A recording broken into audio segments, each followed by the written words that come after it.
Ce sera intéressant d'ailleurs de constater que les circonstances historiques quelconques, que ce soit, comme on en parlera tout à l'heure, la Grande Guerre pour Proust, la guerre de 14-18, ou, sautons un siècle, le contexte coronarien que nous connaissons maintenant, ne sont pas, ces circonstances, ce contexte, ne sont pas que négatifs, qu'il y a aussi une espèce d'émulsion favorable, comme on dit en chimie, pour produire des effets de resserrement, des effets de concentration, des effets de désir de sortir de soi et de donner le meilleur de soi-même.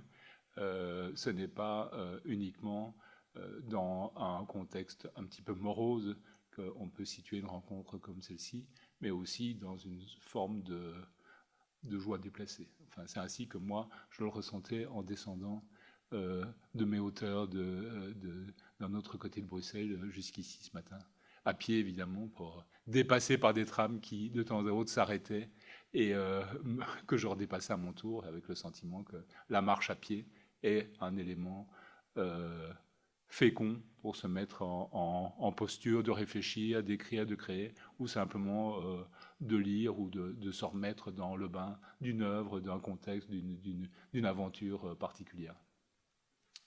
Il faut ajouter à cela qu'il y a, et ça on se rapproche tout doucement, vous le voyez, de la question de Proust qu'on va aborder frontalement dans quelques instants, il y a dans la marche et dans les déplacements physiques simples, ceux qui ne demandent pas une motorisation ou un découplage physique technique comme certains véhicules à deux roues, il y a dans la marche quelque chose qui est propice au déclenchement, c'est-à-dire à la remontée, à la mise en forme, à la concentration de la mémoire.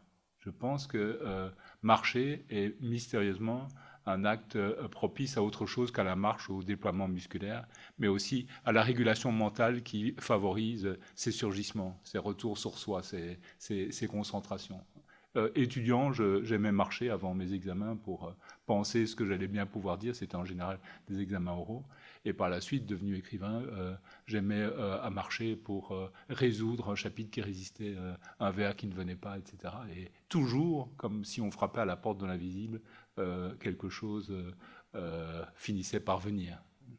Voilà ce que je voulais vous dire, puisque l'œuvre de Proust est intimement liée au surgissement et à la revisitation de la mémoire, je voulais vous dire cela que j'éprouvais encore à neuf ce matin. Il y a des effets de hasard parfois, par exemple dans les datations. Il y a quelques semaines, je vous parlais, je dis vous de manière collective, d'Apollinaire, dont l'œuvre majeure, Alcool, est parue en 1913. La semaine dernière, je parlais de Pierre Louis, qui, après un long silence inauguré au début du XXe siècle, en 1913, après que dans certaines circonstances, il se retrouve seul, sa femme, la sœur de son grand amour, l'ayant quitté, et il revient en 1913 à l'opération poétique qui va produire notamment le grand poème qui s'appelle Le Père Vigilum Mortis. Il y a d'autres cas qu'on n'évoquera pas dans le cadre de cette saison. Je pense au fait que, par exemple, Le Grand Maulne, livre qui a conservé une grande réputation mélancolique liée à l'enfance et à la jeunesse et au premier amour, paraît en 1913. D'autres livres aussi qui frappent peut-être moins comme date, comme L'Entrave, qui est un des meilleurs romans de Colette. On pourrait même citer quelque chose de peut-être plus fondamental encore, qui est qu'en 1913, Paul Valéry, qui depuis plus de 20 ans a cessé d'écrire, ou en tout cas plus exactement a cessé de publier, et singulièrement de la poésie, sollicité par ses amis Gallimard et André Gide de republier ses poèmes du siècle précédent, décide de les accompagner, ces vers anciens, comme il le dit, d'un poème de 30 vers nouveaux qu'il écrirait et qui serait ses adieux à la poésie. Et puis, on est en 1913, et c'est en 1913 qu'après un si long silence, Valéry se remet à écrire. Il va y avoir, comme pour tant d'autres, la guerre en 1914, le développement de ce poème qui, au lieu de faire 30 vers, finira par en faire des centaines, et la version finale en fait 512. Je parle du poème qui s'appelle La Jeune Parc, et que vous connaissez sans doute pour la plupart, qui pleure là, sinon le vent simple à cette heure, seul avec diamants extrêmes, mais qui pleure si proche de moi-même au moment de pleurer. L'histoire, si un poème raconte une histoire, d'une jeune femme, la jeune Park, qui se réveille seule nue au bord de la mer, tandis que les étoiles commencent à s'allumer dans le ciel, et qui, peu à peu, développe, par une série de glissements, cette espèce d'apprentissage de soi, de connaissance de soi, qui fait que le poème de la jeune Park, en fait, est le poème de l'esprit, le poème de l'intelligence, qui reprend possession du monde et qui recompose l'univers à partir de la perception qu'il peut en avoir. Donc 1913 est le retour, la date secrète, même si le poème ne paraîtra qu'en 1917, le retour de Paul Valéry à la poésie, et accessoirement, mais ce n'est pas accessoire, au succès, puisqu'il deviendra une figure absolument étonnamment frappante, connue, recherchée de la littérature de l'entre-deux-guerres, alors que c'est une œuvre extrêmement austère et souvent très abstraite. Et puis alors, 1913, c'est l'année où paraît, du côté de chez Swann, le premier tome de La Recherche du temps perdu. Proust, je vous le rappelle, est né en 1871, en 1871, et donc au moment où paraît la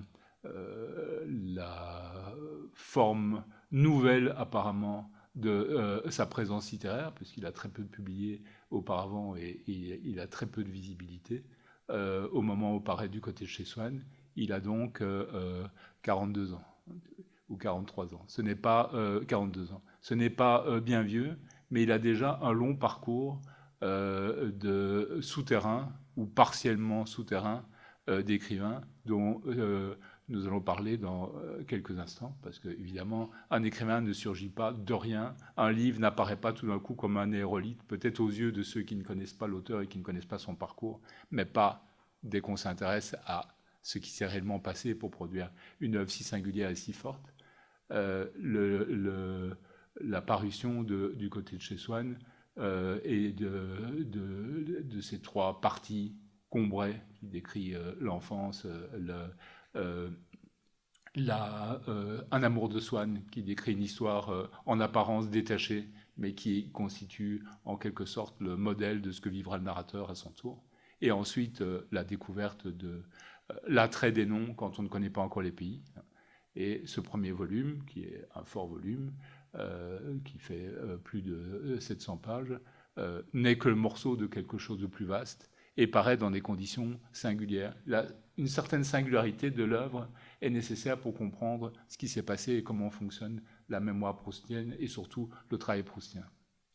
Donc on va reconstituer ça en quelques mots en essayant d'être le plus narratif et le plus fil possible. Mais disons que pour beaucoup de gens qui connaissaient de loin, comme ayant publié quelques textes dans quelques feuilletons dans le Figaro, ou pour l'avoir fréquenté à l'école ou dans Le Monde, comme on disait à l'époque, hein, le livre surgit réellement comme un instrument bizarre. La plupart des gens, on peut dire, n'y comprennent rien. Non pas qu'ils trouvent le livre spécifiquement difficile, mais ne comprennent pas le projet. Ils ne voient pas ce qui différencie, par exemple, la première partie du premier volume de Souvenirs d'enfance, puisqu'il est question de quelqu'un qui dit « je » et qui décrit un certain nombre de circonstances liées à ses vacances à Combray, chez sa tante Léonie, etc. Et bien d'autres choses encore.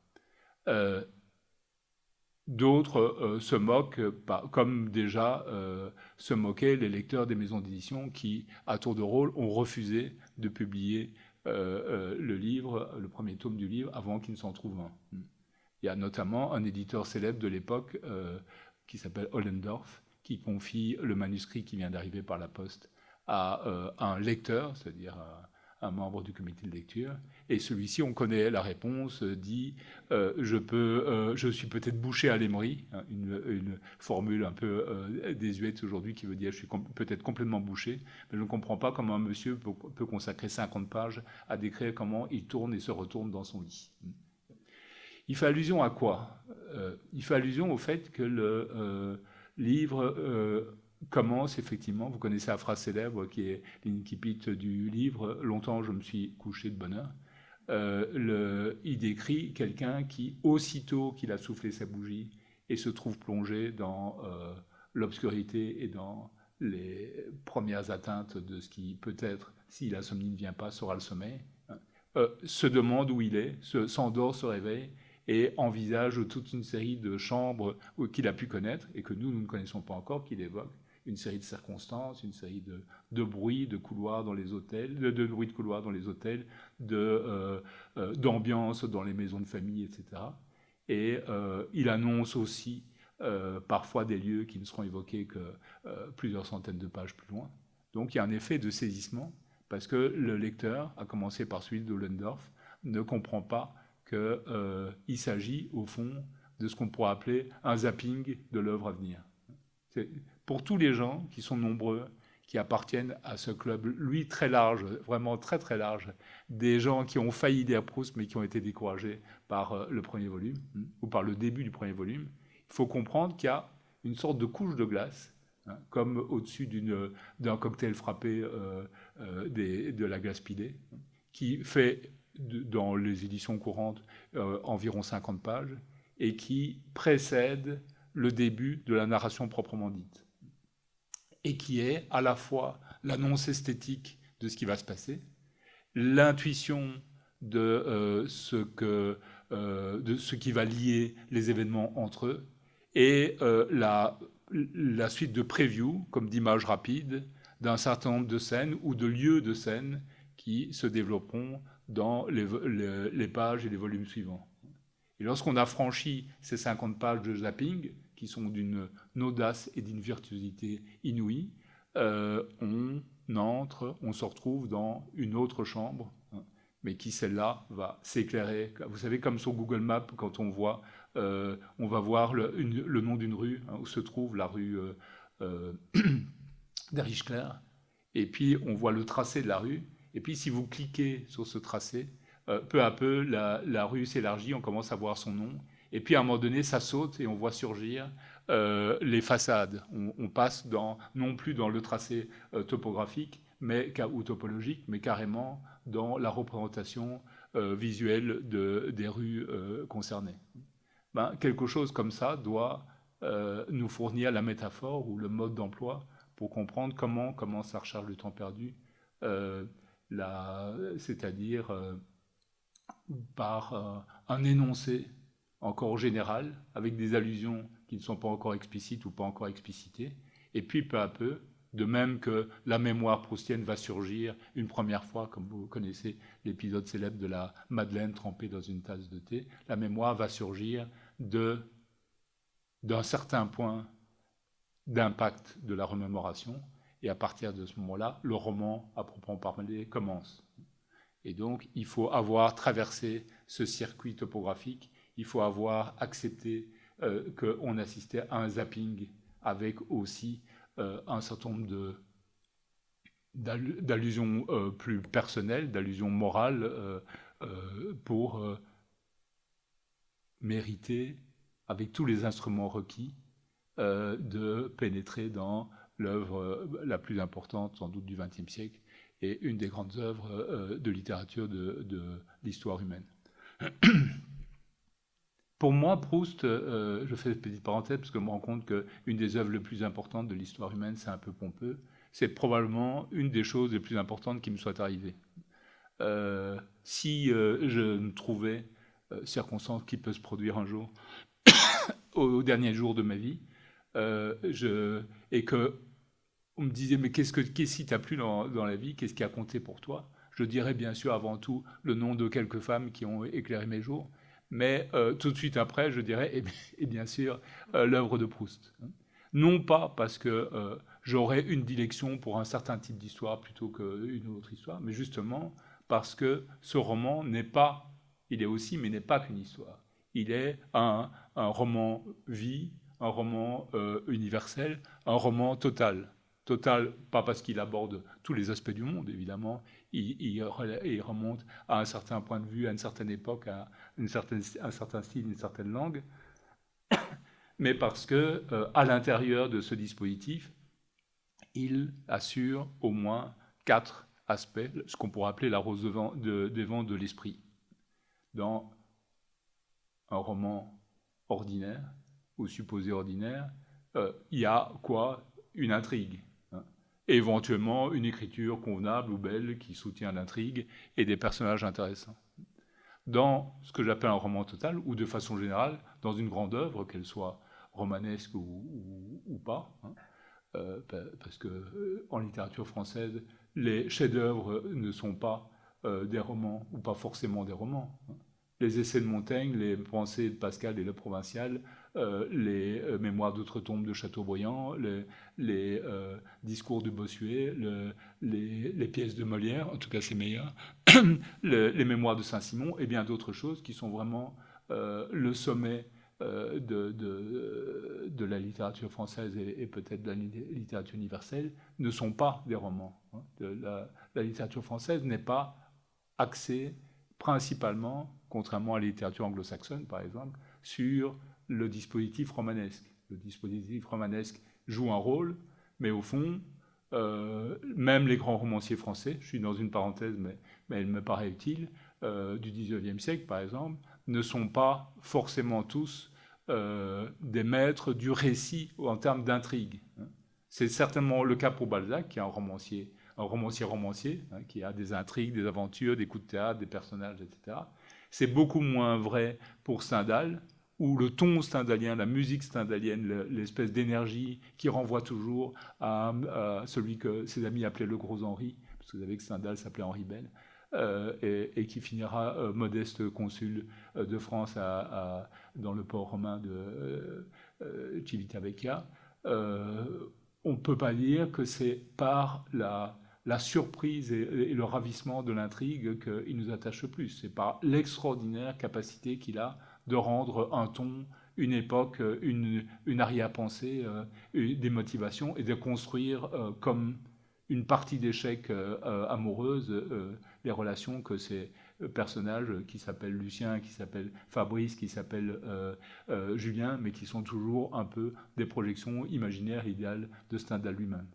Quant à Flaubert, on peut dire que son sujet, c'est plutôt le temps et la grammaire que les histoires qu'il raconte. Vous savez qu'il a choisi, par exemple, Flaubert, comme son premier roman publié significatif, Madame Bovary, il a choisi un sujet à dessein parce qu'il le considérait comme nul.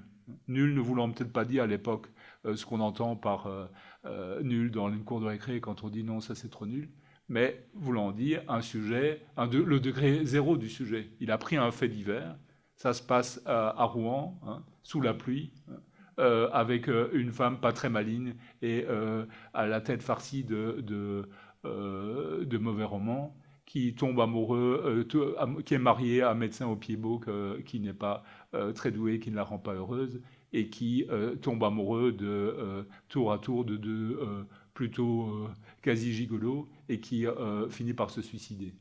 L'histoire de Madame Bovary, du point de vue de Flaubert, non seulement n'est pas intéressante, mais ne doit pas être intéressante en soi, considérée comme intrigue. Elle doit être un contexte pour faire ce que Flaubert veut réellement réussir, et qui est, disons, pour faire court, le rapport, la description à travers des moyens grammaticaux du destin.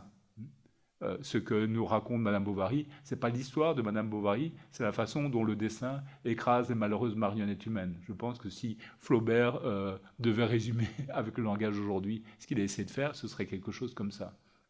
D'où la particularité. J'espère que vous ne m'en voudrez pas de développer quelques phrases sur Flaubert alors que ce n'est pas notre sujet, mais tout est dans tout. D'où la particularité de l'écriture flaubertienne, du style flaubertien, qui est par exemple qu'il utilise les imparfaits d'une manière que personne n'a jamais, dont personne n'a jamais usé avant lui. Et ces imparfaits, qui normalement servent à figurer la répétition ou la durée, hein, dans l'usage courant qu'on fait de l'imparfait, chez Flaubert, signifie des événements singuliers, mais qui, de longue main, étaient prévus par quelque chose qu'on pourrait appeler le destin. Et d'autre part, il a une utilisation très particulière des adverbes qu'il met assez généralement à la fin de la phrase. Hein. Vous savez qu'en français, les adverbes finissent souvent en ment, hein, pour produire un sourd et j'ai envie de dire funèbre, sur la fin de la phrase. Il y a non pas dans Madame Bovary, mais dans trois contes. Il y a le texte qui s'appelle Hérodias, la nouvelle qui s'appelle Hérodias, où il s'agit de la décapitation, à la fin de la décapitation de Saint Jean-Baptiste, et on confie à deux gardes d'emporter cette tête qui a été coupée. Et la dernière phrase, c'est « Comme elle était très lourde, la tête, comme elle était très lourde, il la portait alternativement. » Et ça finit le conte, et ça finit le livre. Et donc, c'est pour des effets comme ça que Flaubert écrit. Parce que ce qu'on entend, c'est le bruit de la plaque de marbre qui se referme sur la tombe de... ce qu'on entend métaphoriquement, je veux dire, sur la tombe de Saint Jean-Baptiste. Comme elle était très lourde, il la portait alternativement. On ne pense pas que Flaubert veuille vraiment décrire une tête si lourde qu'il faudrait se la refiler comme si c'était une tête en marbre. C'est pas ça le sujet. C'est la vraie raison d'être de cette phrase, c'est la place du mot alternativement à la fin de la phrase. Dans une œuvre majeure, même si sa fonction principale, comme dans le cas de La Recherche du temps perdu, est une fonction romanesque, il y a différents aspects, différents dispositifs, différents registres qui jouent. On peut dire que La Recherche du temps perdu est à la fois un roman, à la fois un ouvrage de philosophie, tout ce qui est mis en scène de philosophie facile et immédiatement perceptible, tout ce qui est mis en scène sur le fonctionnement de la mémoire et sur l'usage du temps, qui est l'apport, je dirais, intellectuel que représente le livre. Il y a l'aspect moraliste, les intermittences du cœur, les fonctionnements de l'amour, on y reviendra. Et puis il y a la dimension poétique, là, une certaine façon de capter le son ferrugineux des clochettes, l'odeur des aubépines, la couleur des fraises écrasées avec de la crème, et des tas d'autres choses, les saveurs du goût, du cœur, de l'acidité, de l'amertume dans la bouche, toutes sortes de choses. La vision tout d'un coup de la mer comme si elle était toutes les mers en une seule. Toutes ces choses qui sont de l'ordre de la captation poétique et qui est peut-être ce par quoi une grande œuvre devient une œuvre éblouissante. Et ce par quoi peut-être Proust n'est pas seulement un grand romancier ou un grand écrivain, mais une rencontre majeure, parce que évidemment, quand on entre dans cette œuvre et qu'on la parcourt tout entière, et puis qu'éventuellement quelques années après, on y retourne et on la reparcourt à nouveau, et sur une œuvre aussi longue, elle fait 3000 pages, on redécouvre toujours de nouvelles choses, on se dote d'un instrument de vision et de compréhension du monde, qui n'est pas sa fonction principale, mais qui est le cadeau qu'on reçoit en plus du plaisir qu'on peut avoir à lire cet ouvrage qui mêle les connotations sur l'amour, les raisonnements sur le temps, les descriptions des comportements sociaux, la cristallisation des personnages, les chagrins d'amour et les bonheurs de l'amour, et de façon générale, les saveurs de la première fois. Le sujet poétique derrière tout ce que je viens de vous dire, c'est évidemment retrouver les sensations perdues comme si c'était pour la première fois, comme si on les éprouvait pour la première fois, sauf qu'elles sont augmentées de l'espèce de douceur singulière et terrible de la répétition, de la mémoire, de la retrouvaille. Je disais que quand paraît ce livre, beaucoup de gens n'y comprennent rien, ou célèbrent ce livre ou le félicitent d'avoir été écrit pour des raisons qui sont secondaires, souvenirs d'enfance, écriture, etc. Et il y a beaucoup d'incompréhension, à tel point, par exemple, que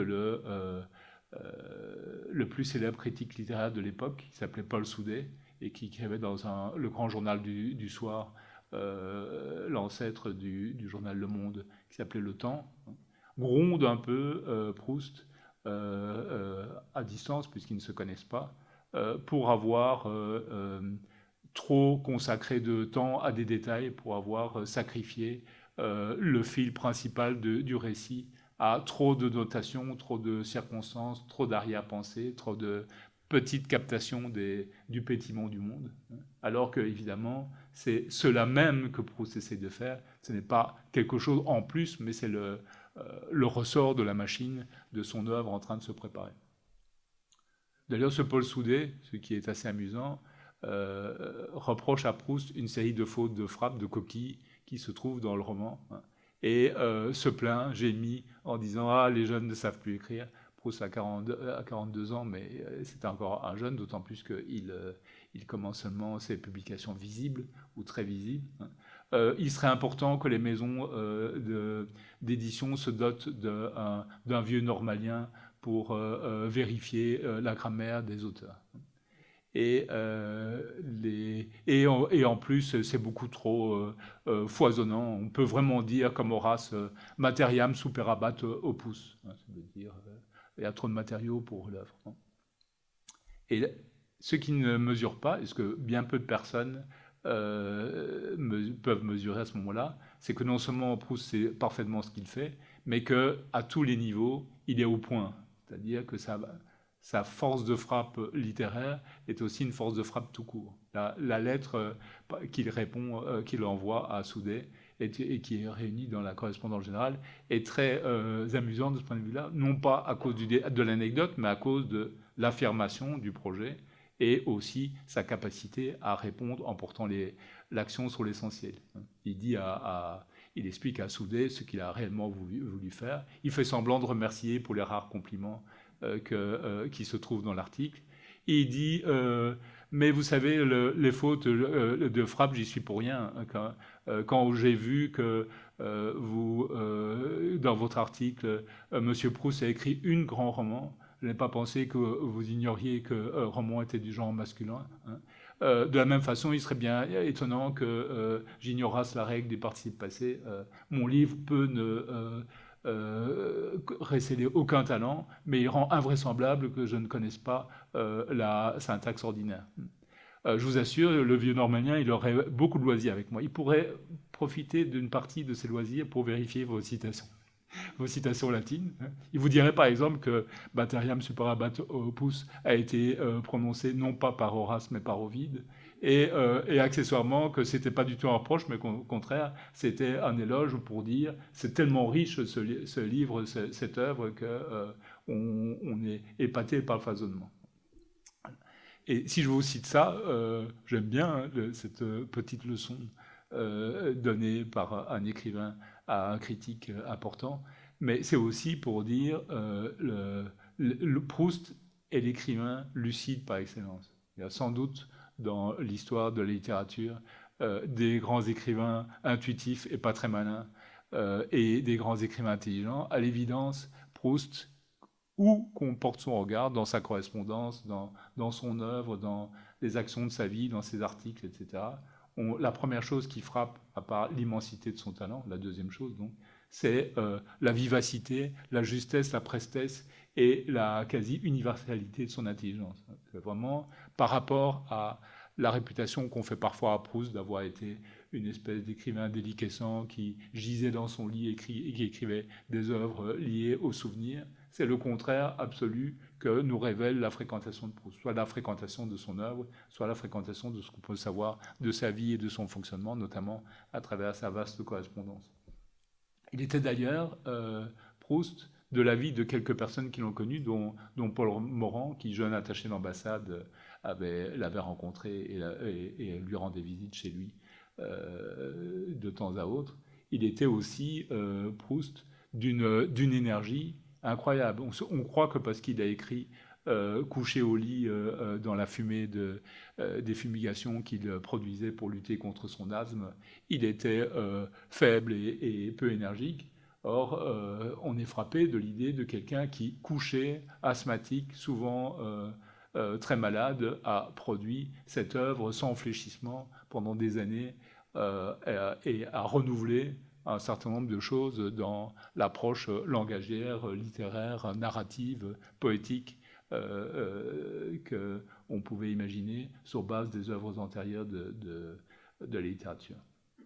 Morand, d'ailleurs, dit aussi que même physiquement, Proust, contrairement à l'idée reçue, était très énergique. Et il raconte cette anecdote qui est surprenante par rapport à l'idée que la plupart d'entre nous se font de Proust. Un jour, durant la guerre, à l'hôtel de Ritz, qui était un des seuls hôtels qui était ouvert à cause du couvre-feu, et où Proust de temps en temps se rendait en s'arrachant péniblement à son lit pour avoir quelques rendez-vous.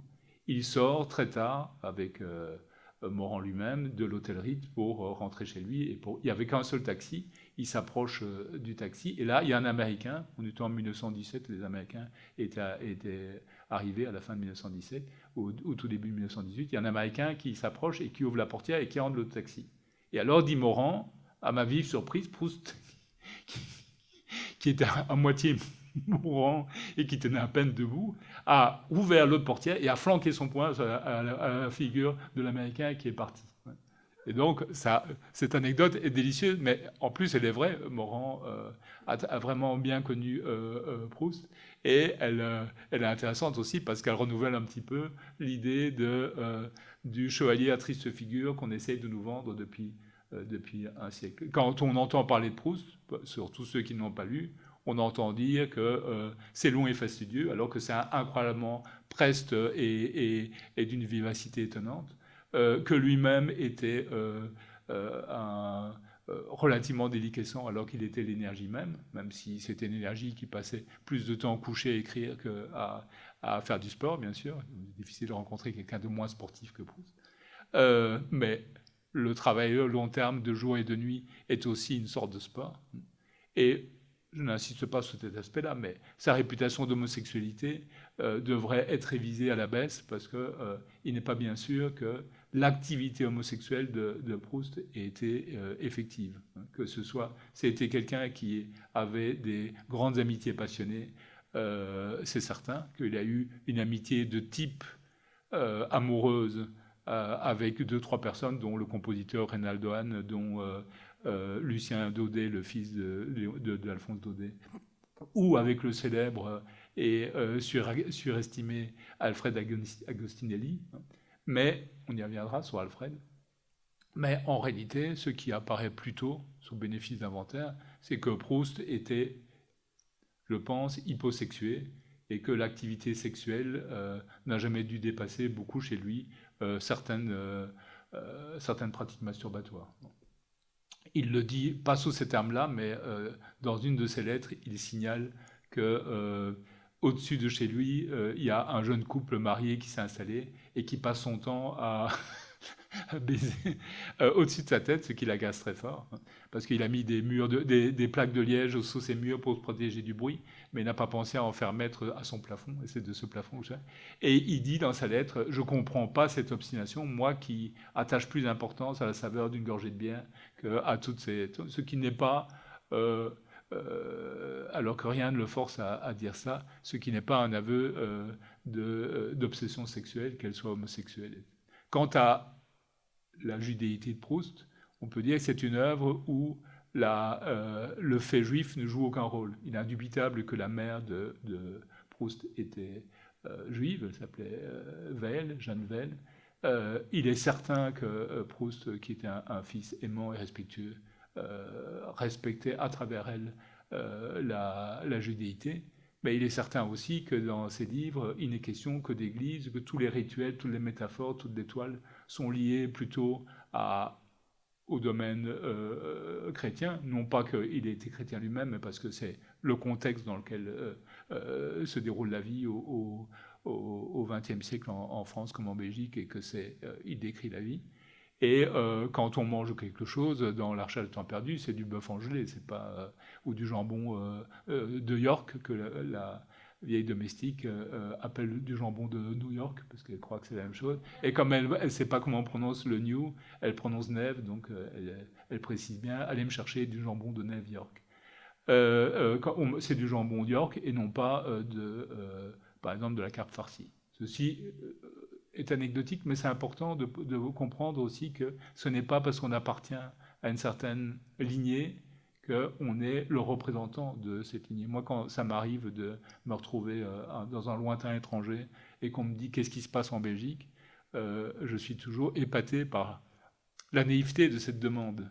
C'est pas le fait d'habiter en Belgique qui rend compétence pour expliquer les mouvements sociaux, l'histoire politique ou n'importe quoi. C'est deux catégories différentes. Bon.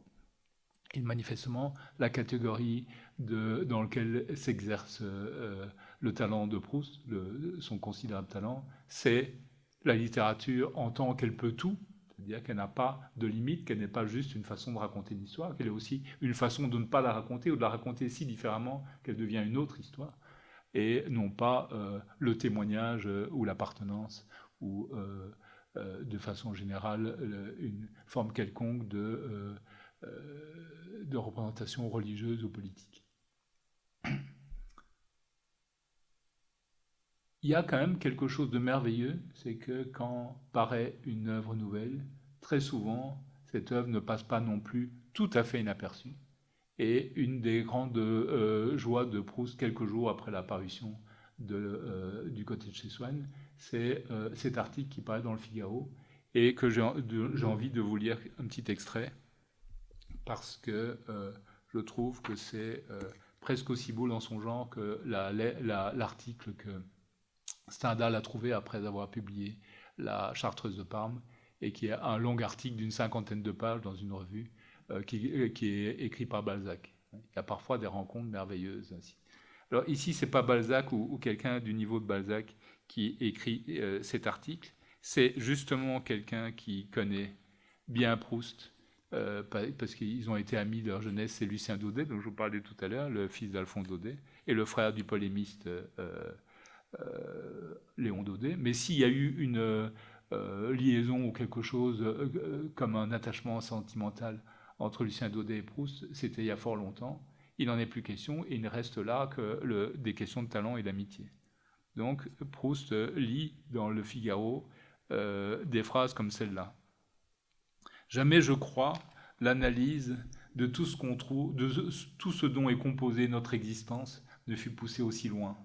Pour trouver l'exemple d'une telle pénétration, peut-être pourrait-on citer Georges Meredith, certaines pages de l'Égoïste ou d'Amazing Marriage, mais la fréquente obscurité de Meredith nous déroute quelquefois, tandis que l'analyse de M. Proust, connaissant l'inconnaissable, expliquant l'inexplicable, est d'une telle clarté qu'elle fait songer à l'éther pur et bleu de certains soirs d'été, lequel, pour la sagacité des astronomes qui en connaissent le miracle sans hasard, et pour l'ignorance du public dominical qui en aime seulement le tiède vélum apparent, et cette diversité dissemblablement accessible à tous, le ciel.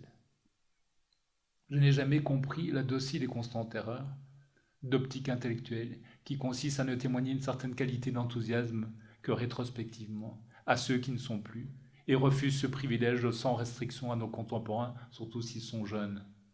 Crainte de se tromper, habitude, il est pourtant si simple de dire que plus tard, beaucoup plus tard, lorsqu'on parlera du livre de Marcel Proust, il apparaîtra comme une extraordinaire manifestation d'intelligence au XXe siècle. Je saute des passages et je vous lis la fin.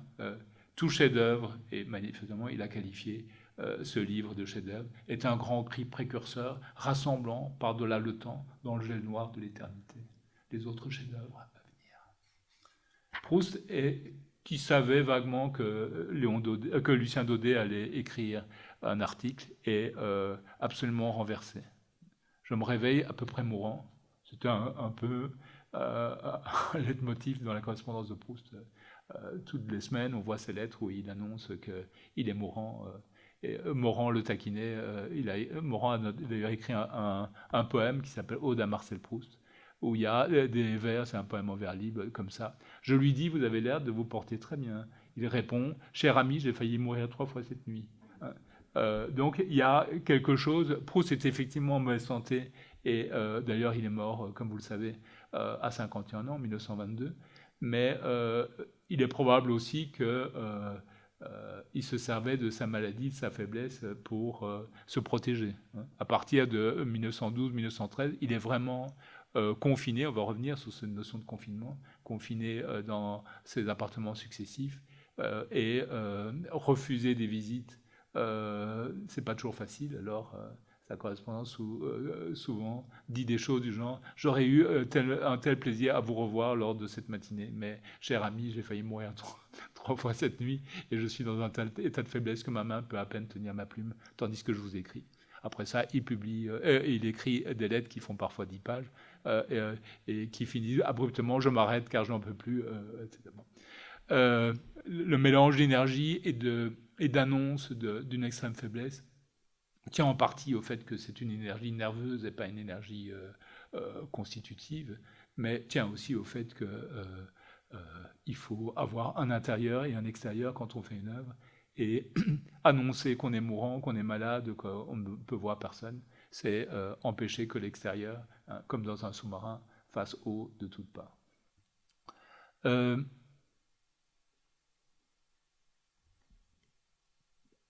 Proust est d'ailleurs et surtout frappé par le fait que Lucien Daudet repère la nature de son œuvre et la qualifie à travers cette métaphore du tiède vélum bleu apparent pour qualifier le ciel, qui est à la fois une signification, une réalité physico-chimique et une sorte de ravissement poétique. Il comprend que c'est cette ambivalence-là qui est la matière même de l'œuvre proustienne. Et Proust ne s'y trompe pas, lui dit la liquidité bleue, vernie, dorée du mauvais l'homme, etc.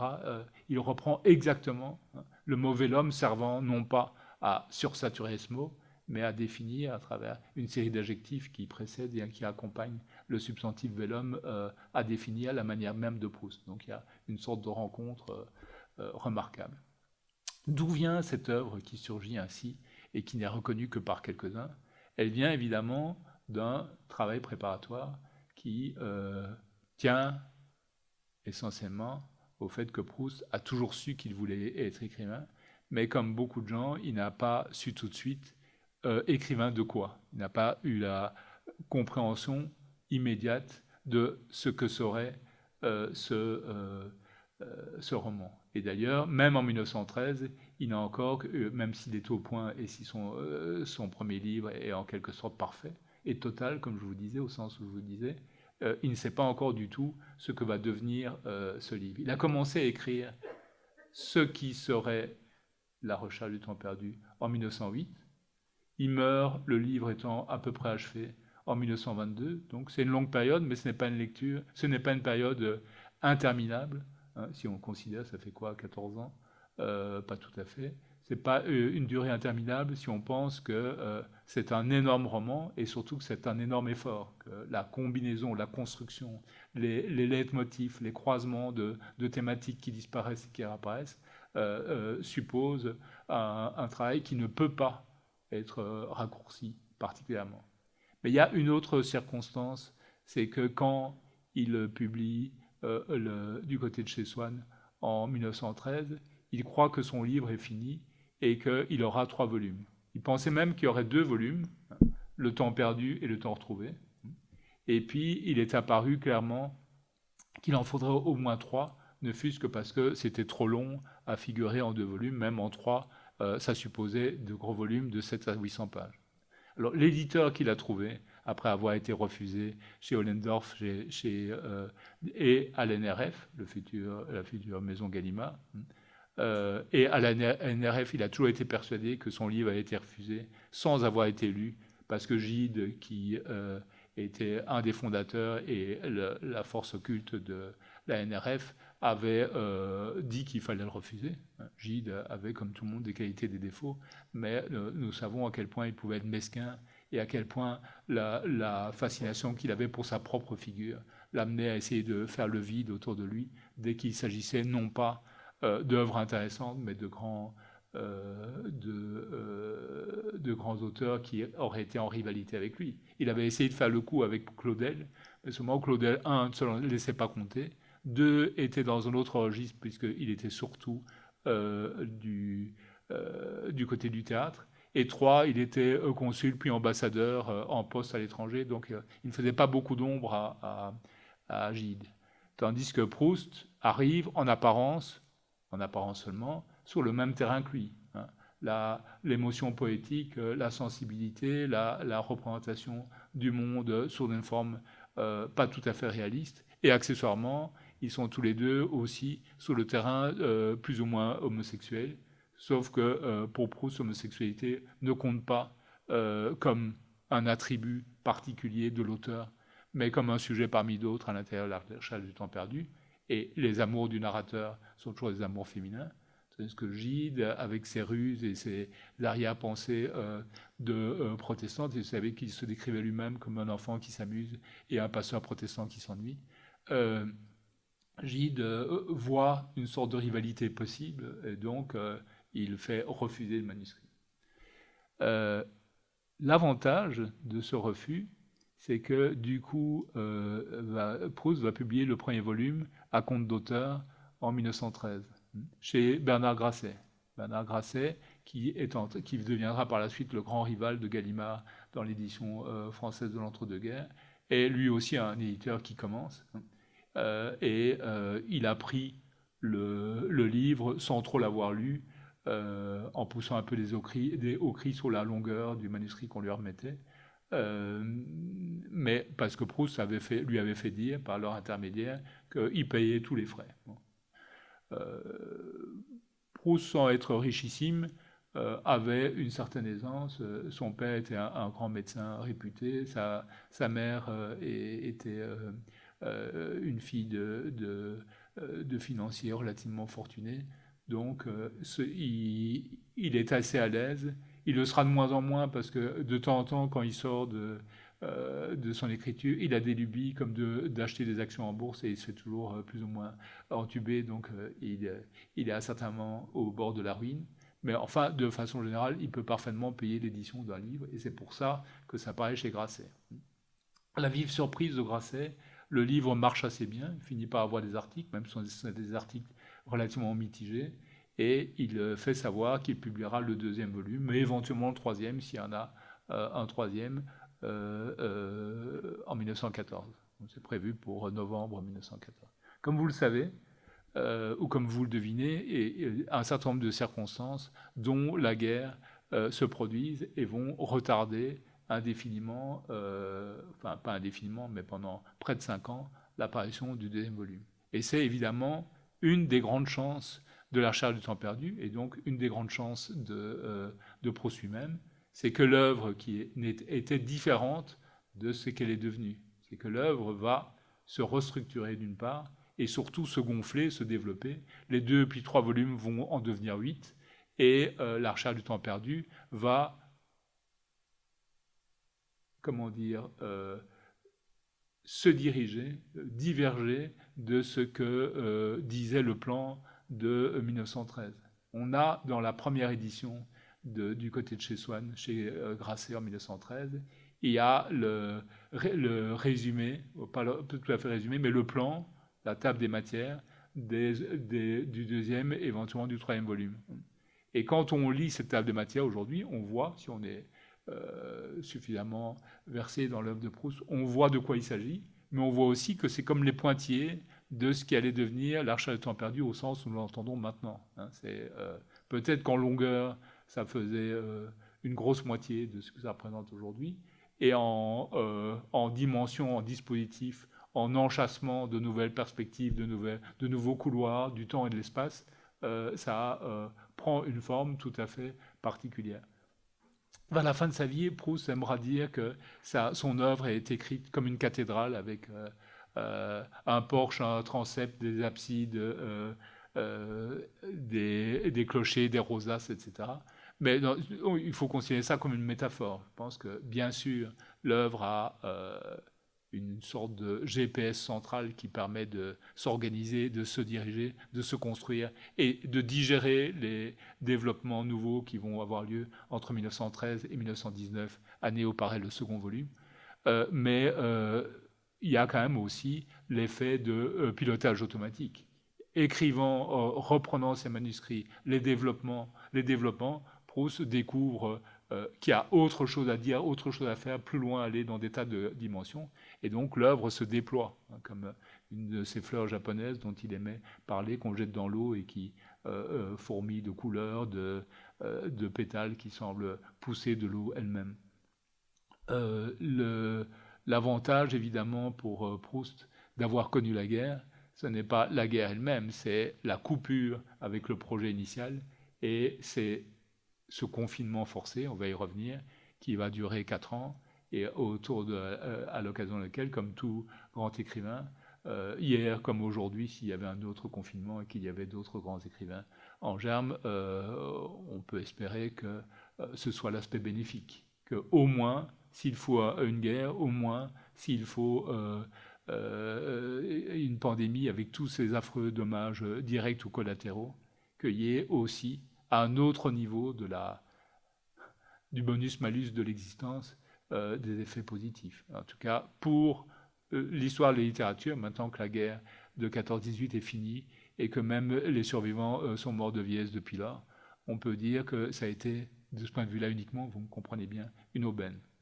L'autre aubaine est tout aussi désastreuse et tout aussi nécessaire, c'est que du côté de chez Swann et dans le volume suivant, il y a une qui raconte essentiellement les circonstances de vie du narrateur durant l'enfance. C'est le côté Combray, Tante Léonie, premières impressions, le baiser de la mère, et l'adolescence. Et durant l'adolescence, il rencontre une jeune fille qui s'appelle Gilberte, et il a avec elle cette relation très particulière de jeu. Ils vont jouer ensemble dans les jardins des Champs-Élysées, et de désir amoureux. Il y a une scène, parfois c'est même un peu curieux, on a l'impression que c'est des enfants qui jouent à cache-cache, à Colin-Maillard, au bar, au cerceau et tout ça.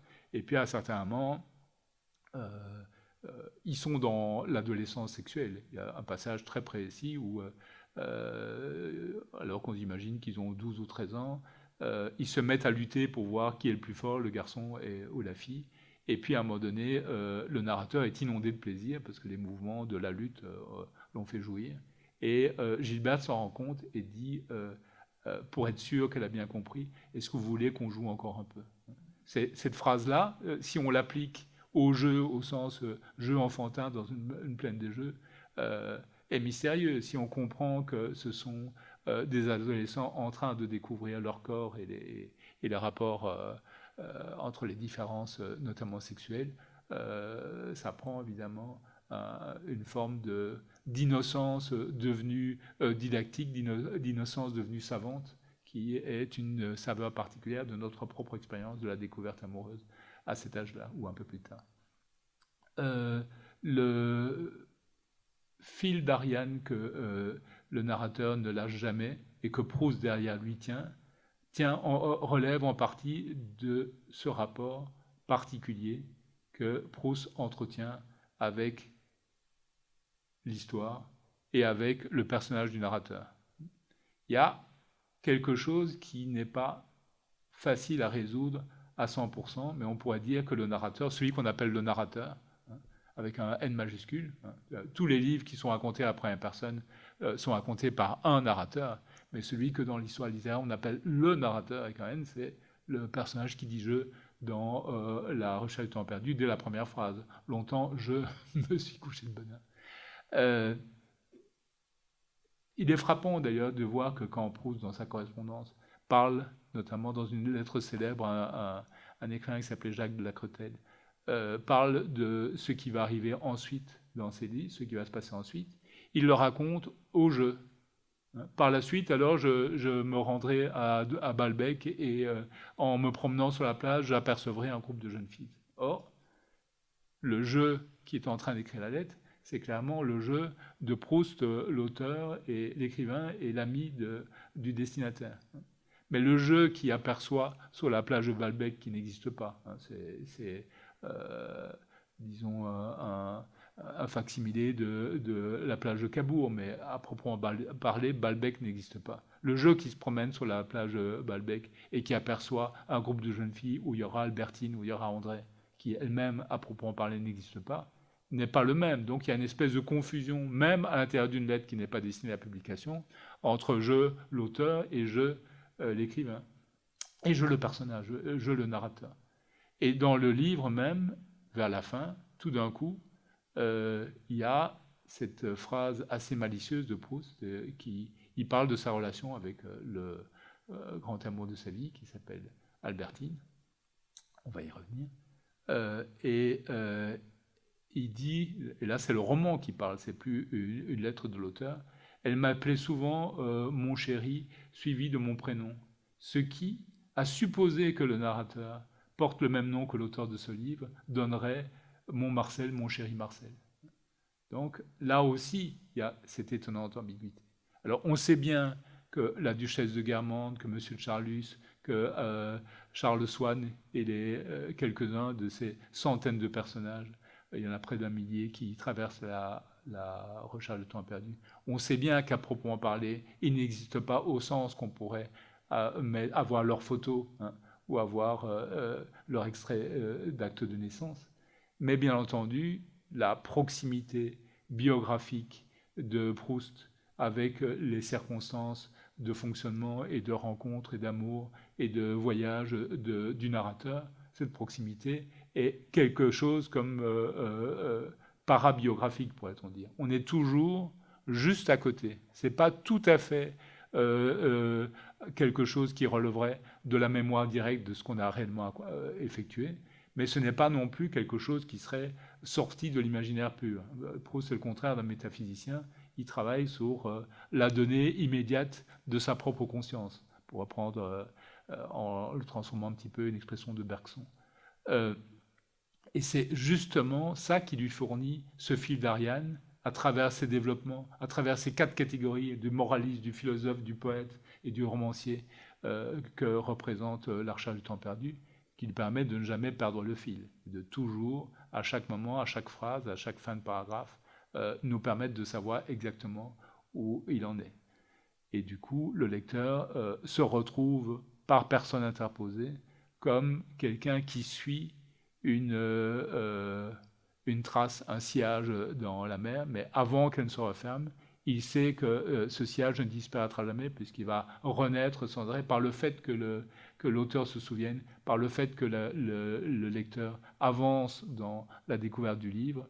Il y a un sillage scintillant, un peu comme cette écume blanche d'un bateau qui ne se perd jamais, qui parfois semble se refermer et puis qui réapparaît aussitôt. La deuxième chance du fait qu'au premier volume en 1913 ne succède pas en 1914 comme initialement prévu le deuxième volume, la première chance, la guerre et la durée de publication du second volume qui permet de refaire un livre presque entièrement différent pour la suite prévue, c'est qu'en Proust, dont je vous ai dit qu'il était sans doute de tendance homosexuelle, mais pas clairement dans le jeu de la possession physique des relations sexuelles, que c'était plutôt toujours des variantes d'une sorte de passion platonique. Il rencontre à Baalbek, c'est-à-dire à Cabourg, où il va encore à cette époque de temps en temps passer des vacances comme il le faisait avec sa famille quand il était plus jeune. Et il rencontre un chauffeur de taxi, un jeune garçon qui a une bonne vingtaine d'années, qui s'appelle Alfred Agostinelli, et qui, l'année suivante, en 1913 précisément, l'année où va paraître le premier tome de la recherche, contacte Proust en disant « Voilà, j'ai perdu mon emploi de chauffeur de taxi, je sais que vous avez besoin d'un chauffeur. » Proust, évidemment, inutile de dire, ne savait pas conduire, il ne savait pas faire autre chose qu'écrire, lire et penser, ce qui est déjà beaucoup, mais disons, il n'était pas... c'est pas du genre à sauter en parachute ou à faire le tour du monde comme son ami Paul Morand. Proust lui répond qu'il n'a pas besoin d'un chauffeur parce qu'il en a déjà un, mais pour lui rendre service, il veut bien l'engager comme secrétaire. Alors, ce jeune garçon arrive avec sa compagne, qui s'appelle Anna. Proust l'installe chez lui, et apparemment en devient suffisamment épris pour que la situation soit un peu gênante de cet appartement qui est grand mais qui n'a quand même pas le château de Versailles, où vit un garçon qui est censé être secrétaire mais qui n'a pas une orthographe suffisante pour être un secrétaire véritable, même s'il a certains dons d'expression et d'écriture. Une maîtresse un peu sauvage qui se demande ce qu'elle fait là dans cet appartement qui sent le liège et le vieux bouchon un peu partout, hein, et qui est terriblement encombré parce que Proust ne jette jamais rien. Il a récupéré les meubles de ses parents et les a entassés dans toutes les pièces de séjour. Donc il y a pratiquement que la cuisine, la chambre de sa gouvernante Céleste et sa propre chambre qui sont accessibles. Tout le reste est encombré presque jusqu'au plafond de meubles sous housse, etc. Et se diriger vers la chambre de Proust suppose une sorte de gymkhana où on louvoie entre les meubles recouverts de... Bon. Donc ça doit être assez curieux d'y vivre là. Et donc, pour différentes raisons, Alfred et sa maîtresse repartent. Proust essaye de le faire revenir et pour lui permettre de bien réfléchir, comme Alfred est passionné par l'aviation et par les techniques modernes et a envie d'apprendre à voler. Proust lui fait donner à distance, à Nice, des leçons de pilotage et lui achète un aéroplane. Ouais, c'est pratique quand même, évidemment. Il était prêt à lui acheter une voiture et comme il avait entendu dire que les Rolls-Royce c'était très bien, il était prêt à lui acheter une Rolls-Royce aussi. Donc ça suppose évidemment qu'il y a entre la générosité et les moyens matériels de l'assurer des rapports proportionnés. Et donc grâce à ces leçons de pilotage et à cet avion, ce monoplan, ce biplan, je crois que c'est un monoplan,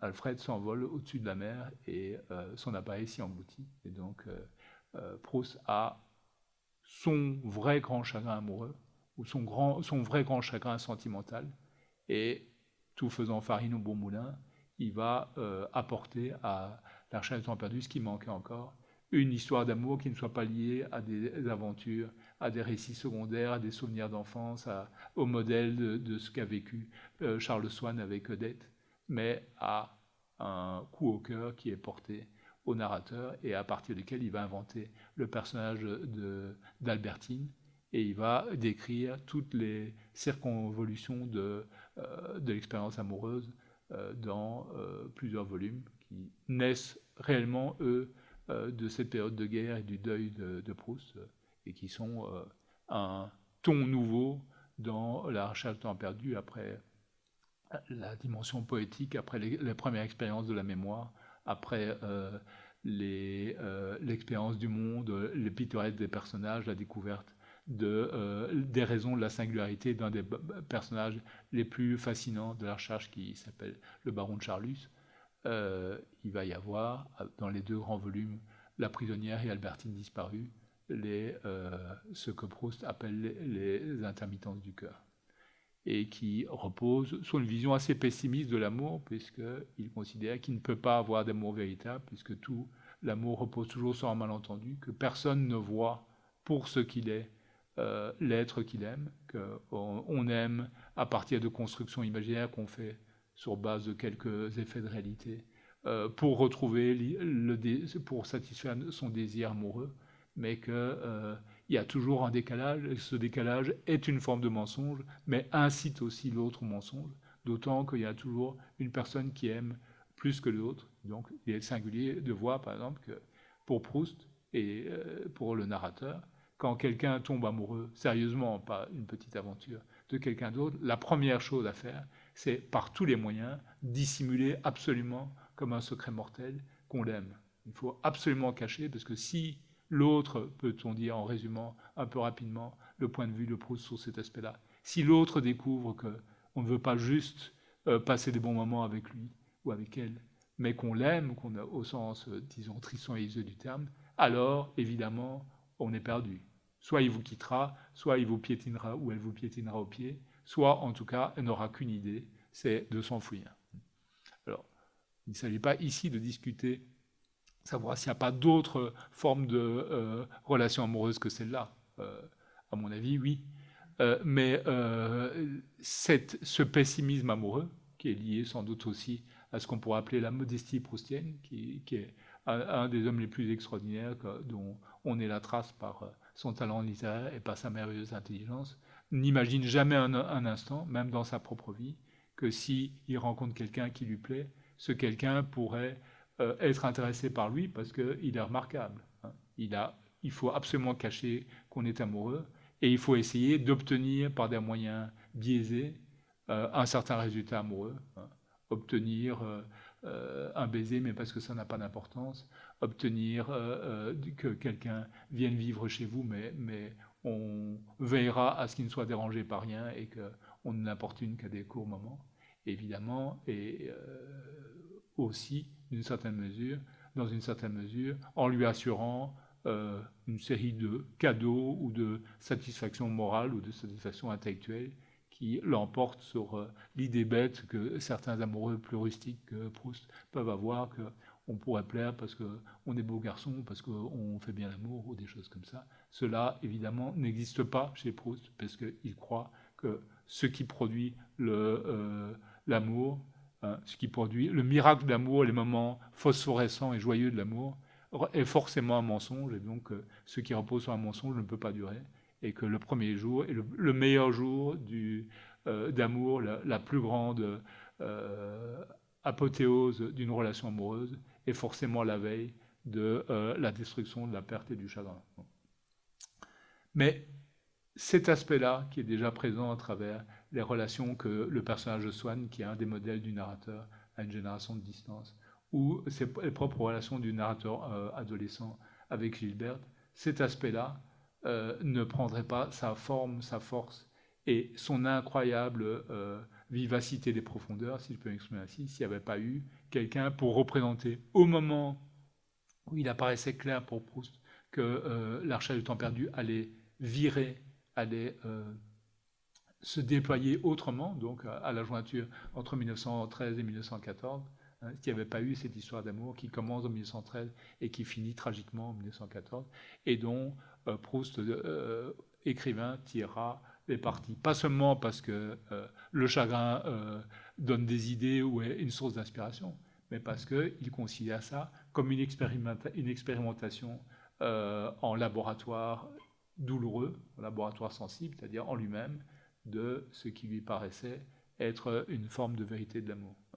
Mais le livre ne s'arrête pas là, puisqu'il se poursuit et qu'il faut arriver vers le temps retrouvé, c'est-à-dire le moment où le narrateur commence à comprendre de quoi il s'agit réellement dans la vie et ce que pourrait être éventuellement le projet littéraire qui soutient son désir artistique si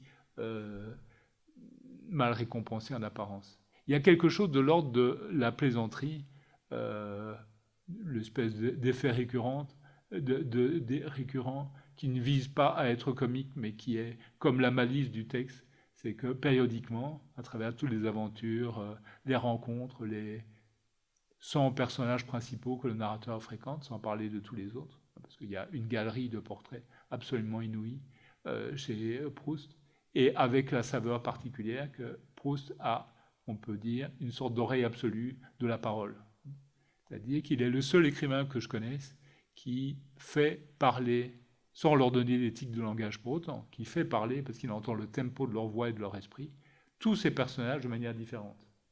C'est clair que même en restant des années sans lire La Recherche du temps perdu et en ne se souvenant plus des détails, si on vous lit une réplique de quelqu'un, pour un lecteur de Proust, il peut dire ça c'est Swann, ça c'est Odette de Guermantes, ça c'est La Princesse, ça c'est Madame de Villeparisis, ça c'est Charlus, ça c'est Cottard, parce qu'ils ont tous leur tempo.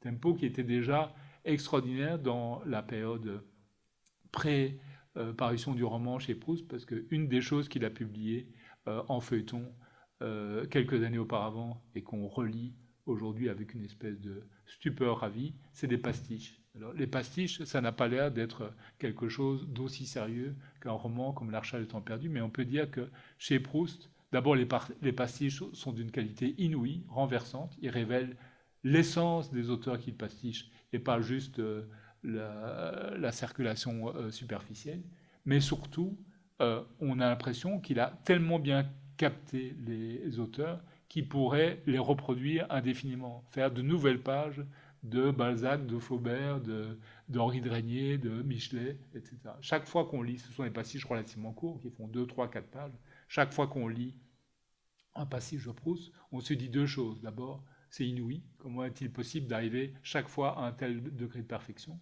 C'est entièrement lui, mais en concentré, évidemment. La deuxième chose, c'est on comprend mieux pourquoi les personnages de La Recherche du temps perdu ont une telle distinction, enfin, je veux dire, une telle dissemblance et pertinence particulière et individuelle quand on comprend qu'un des talents de Proust, c'est de restituer les langages comme il a été capable, quelques années auparavant, de restituer les styles et les contenus des écrivains qu'il pastiche. C'est au fond le même talent que j'appelle une oreille langagère absolue. Le pastiche de Balzac, par exemple, je ne vais pas me rapprocher, le pastiche de Balzac, par exemple, je n'ai malheureusement pas l'occasion de vous le lire, mais je vous engage dans vos futures lectures à acquérir le volume Pastiche et mélange où il y a la première partie, c'est les pastiches, hein, capte en quelques pages, qui sont censées être un roman dans le ton et dans la période des illusions perdues, hein, où des personnages comme Lucien de Rubempré apparaissent, d'Arthez, etc. En quelques pages, il fait défiler les principaux personnages de la comédie humaine, il les fait parler, il les fait se rencontrer, mais il pastiche surtout, dans son essence, le style de Balzac. Par exemple, vous savez, pour ceux qui ont lu Balzac, dont Proust d'ailleurs n'était pas un inconditionnel, il y a un curieux mélange de plusieurs choses chez Balzac. Il y a un feuilletoniste chez Balzac, le père Goriot, le personnage de Vautrin, ce sont... Je suis un peu trop proche. Merci beaucoup. Le personnage de Vautrin, ce sont presque des personnages de romans d'aventure. Il y a des considérations sur la société. Il y a des relations extrêmement complexes entre les personnages. Il y a une espèce de déchirement lié au fait que la plupart des personnages, consciemment ou non, sauf quelques-uns, courent à leur perte. On a l'impression que tout ce qu'ils font, à partir d'un certain moment, participe à une conduite d'échec dont ils ne sont pas conscients, mais que le lecteur voit bien. Et puis, il y a un goût pour les notations bizarres, un mélange de vulgarité et de considération sur les techniques, les mœurs, etc., qui fait un ensemble singulier. Proust capte admirablement bien cet ensemble hétéroclite qui fait à la fois la grandeur, la poésie et un peu la vulgarité et la lourdeur de Balzac. Par exemple, dans son pastiche, il fait intervenir, à propos d'une circonstance où il y a une révélation soudaine, le personnage récurrent de Madame Firmiani, et il note, Proust, pastiche en Balzac, Madame Firmiani suait dans ses pantoufles, un des chefs-d'œuvre de l'industrie polonaise. Cette phrase, je la trouve très drôle.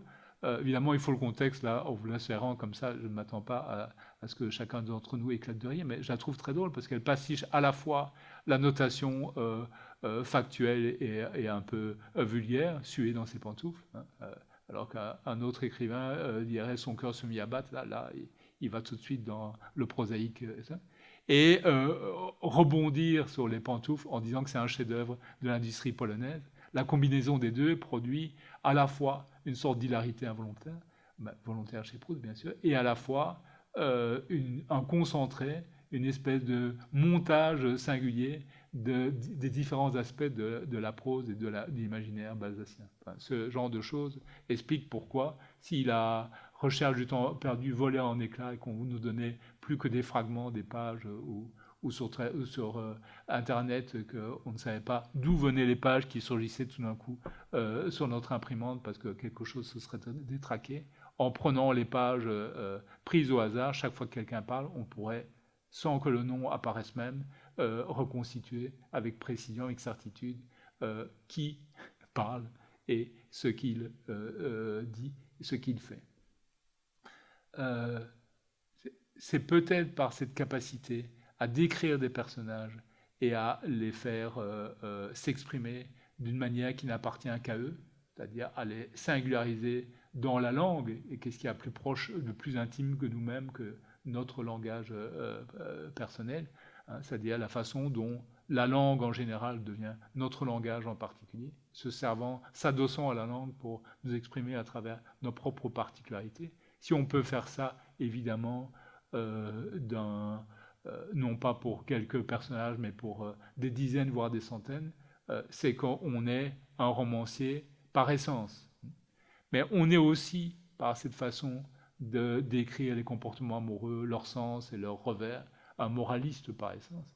Et on est aussi, par cette façon de concevoir l'éternité à travers l'expérience du temps, un philosophe. Parce que le sujet de la recherche du temps perdu, comme le titre l'annonce bien, c'est quand même un rapport au temps. Je vous disais qu'il y avait une malice chez Proust. Cette malice consiste à décrire un personnage qui, à travers tous les événements de sa vie, et Dieu sait qu'ils sont nombreux, tels qu'ils apparaissent dans la recherche, se dit périodiquement j'aimerais écrire, hein, si je pouvais écrire. Et puis peu à peu, à cette phrase-là se substitue, ce n'est pas les phrases mêmes, mais c'est le tempo. Maintenant que je savais que je n'étais pas doué pour écrire, maintenant que je savais que je n'écrirais jamais, que mon désir d'écrire était une illusion, Mais pendant que le narrateur dit ça, il avance dans sa vie, et pour qu'il avance dans sa vie, nous tournons les pages du livre, et ce livre dont le narrateur nous dit presque jusqu'à la fin qu'il n'est pas doué pour l'écrire et qu'il n'écrira pas, est précisément celui que nous lisons et dans lequel cette phrase et ce point de vue se révèlent. Donc il y a quelque chose à ce niveau-là qui est ce que j'appelle l'énorme malice. La malice, évidemment, c'est que à un certain moment, le narrateur va quand même devoir basculer dans l'écriture. On ne peut pas aller jusqu'au bout en lui faisant dire qu'il n'écrira jamais parce qu'il n'est pas doué pour écrire, tout en finissant le livre. Il vient un moment où les deux côtés, celui qui a peur de ne pas écrire et l'œuvre qui est en train de se faire et de se lire par le lecteur, que ces deux côtés se rencontrent.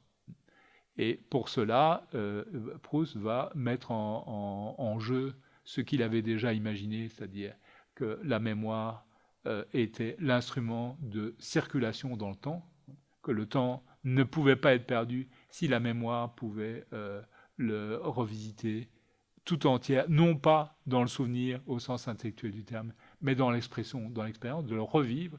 Et il comprend évidemment que pour arriver à ça, c'est par l'œuvre d'art, c'est-à-dire par une certaine façon d'écrire les choses qui sont passées, de les restituer avec leurs intentions, avec leur saveur, avec leur odeur, leur bruit, l'état, l'ambiance, le cœur qu'on avait, la peau qu'on avait, le corps qu'on avait, le regard qu'on avait au moment où ces événements se sont produits. Et ça, c'est pas la mémoire, c'est l'œuvre d'art, l'écriture, à un certain niveau de densité poétique qui peut le faire.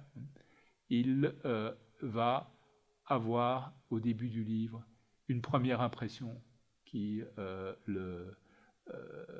lui donne le sentiment que parfois ce temps perdu peut être restitué instantanément, et c'est l'expérience célèbre de la Madeleine où, rentrant chez lui, il boit du thé chaud et il y trempe un petit morceau de gâteau, et aussitôt il est comme arraché de son fauteuil, de sa vie, et comme aspiré dans un trou du temps à un endroit du passé où il est tout entier présent avec son corps d'alors, et qui est l'enfance chez Tante Léonie, qui certains soirs lui faisait tremper un petit morceau de biscotte dans sa tisane et lui faisait goûter. Et ce goût a été le déclencheur, non pas d'un souvenir, mais d'une téléportation dans le temps. C'est de ça qu'il s'agit. Et à l'autre bout de la recherche du temps perdu, dans le temps retrouvé, il se passe quelque chose, et pour ça que le ressort poétique est fondamental, c'est qu'on est manifestement après la guerre. Le narrateur a passé quelques années on n'en vit pas les détails, mais on l'apprend dans une maison de repos parce qu'il est très déprimé, il a perdu sa mère, sa grand-mère, etc. Et il décide de ressortir, on est dans le Paris de l'immédiat après-guerre, donc vers 1919. Il va à une soirée, à une matinée musicale qui se donne chez les Guermantes, dans une des familles mondaines que le narrateur fréquentait avant la guerre et dans sa jeunesse, et où va être donné un morceau de musique d'un musicien qu'il a toujours estimé, et qu'il a connu d'ailleurs très vaguement, sans savoir que c'était un grand musicien, qui s'appelle Vinteuil. Et en se dirigeant à l'hôtel de Guermantes, il va avoir une série d'extases, le mot n'est pas trop fort, qui vont tout d'un coup lui révéler de quoi il s'agit réellement, et que le moteur, ce déclencheur dont je vous parlais il y a quelques instants, c'est ce que Proust appelle la mémoire involontaire. C'est-à-dire une mémoire qui n'est pas liée à un effort de se souvenir. Qu'est-ce que je faisais bien à cette époque-là? Où est-ce que j'allais? À quoi ressemblait le papier peint de ma chambre d'hôtel? C'est pas cette mémoire-là qui intéresse Proust. C'est ce qui tout d'un coup surgit et, comme je disais, restitue totalement en 4 dimensions un moment du passé, un bloc de temps pur du passé, ou si on préfère, arrache complètement au présent la personne à qui ça arrive pour le reporter dans les circonstances antérieures.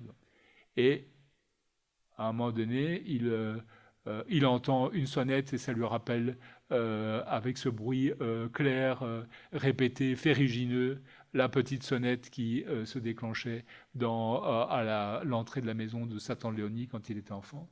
Puis il trébuche sur un pavé dans la cour de l'hôtel de Guermantes et il retrouve exactement le choc du pavé et tout tout ce qui était autour de ce pavé, la ville, la mer, etc., qui lui est arrivé un jour qu'il traversait à pied la place Saint-Marc à Venise. Et puis, comme il arrive en retard, comme toujours, on le fait attendre dans un petit salon qu'il y ait une pause, un entracte dans la matinée musicale, et on lui apporte une tasse de thé, et il s'essuie les lèvres avec une serviette empesée, amidonnée. Et aussitôt, il est arraché pour une troisième fois au présent pour être reporté dans la salle à manger donnant sur la mer du Grand Hôtel de Balbec où il allait quand il était adolescent et qu'il connaissait ses premières amours. Et il commence à se dire, mais voilà, c'est ça la nature de l'œuvre d'art et de ce que je peux faire, c'est mettre en scène, mettre en forme, mettre en machine, mettre en émotion perpétuelle cette capacité que la mémoire involontaire donne de se reporter, de se retrouver, de revivre une autre époque que la sienne, de revivre réellement à tous les sens du terme, et pas seulement dans le souvenir, mais dans son corps, dans son âme, dans ses cinq sens, des moments antérieurs. Est-ce que j'aurai la force de faire ça en tout cas? Il est impatient que la soirée musicale soit finie pour dire bonjour à ses hôtes et puis rentrer chez lui et peut-être se mettre à écrire. C'est à ce moment-là que le deuxième choc, ce qu'on pourrait appeler le contraire de l'extase créatrice, arrive, c'est qu'il se retrouve dans la salle où il y a toute une série d'invités, et ces invités, pour la plupart, c'est des protagonistes de sa vie ancienne, c'est tous les personnages qu'il a fréquentés, qu'on a Bloch, les Guermantes, Charlus, et Gilberte et bien d'autres encore. Ils sont là, ce qui est normal, c'est pas une coïncidence, parce qu'ils font tous partie du même milieu, puis il y a eu des mariages entre eux, certaines familles qui semblaient n'avoir rien à faire sont devenues membres du même continuum, etc. Il se dit, ah zut, on ne m'avait pas prévenu que c'était un bal masqué. Ils sont tous déguisés, ils sont tous grimés. Et il les regarde en disant, et lui, c'est incroyable, je le reconnais, c'est le duc d'Agrigente.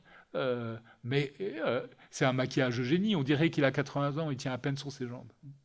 Et il a une sorte d'hésitation comme ça, le duc d'Agrigente, qui était un personnage particulièrement hautain et désagréable et cassant, s'adresse à lui en disant, je le reconnais, ça vous êtes...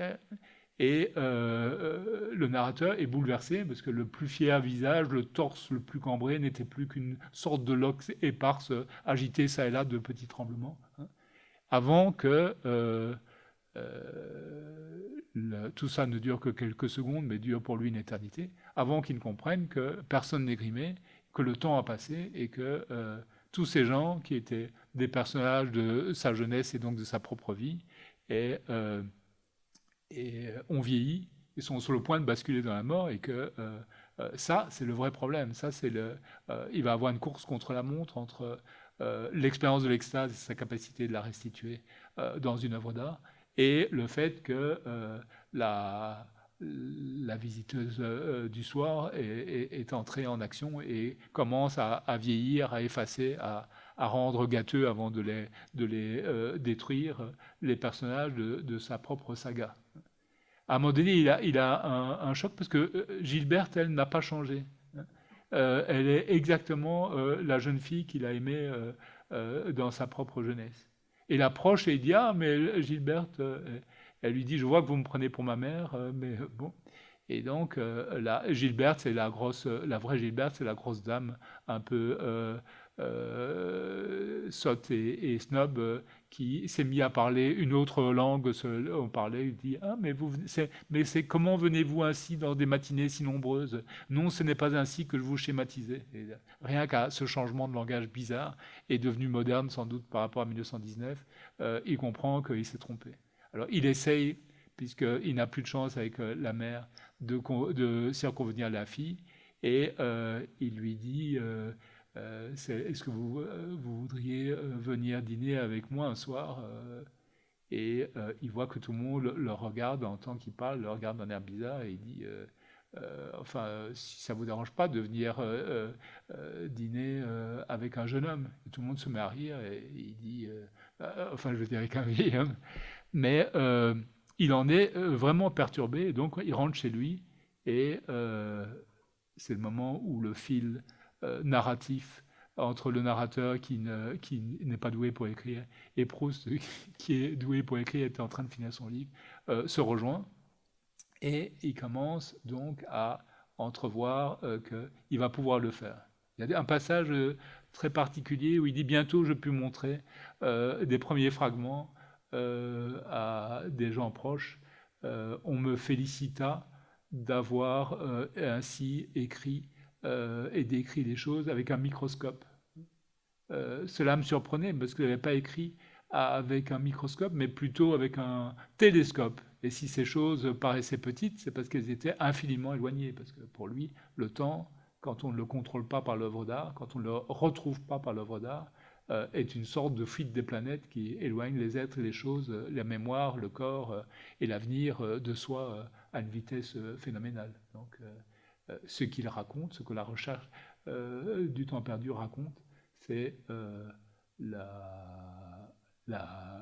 l'expansion infinie de la planète qu'est une vie, vue non pas au microscope, mais au télescope. Cette métaphore, car c'en est une, est évidemment très intéressante.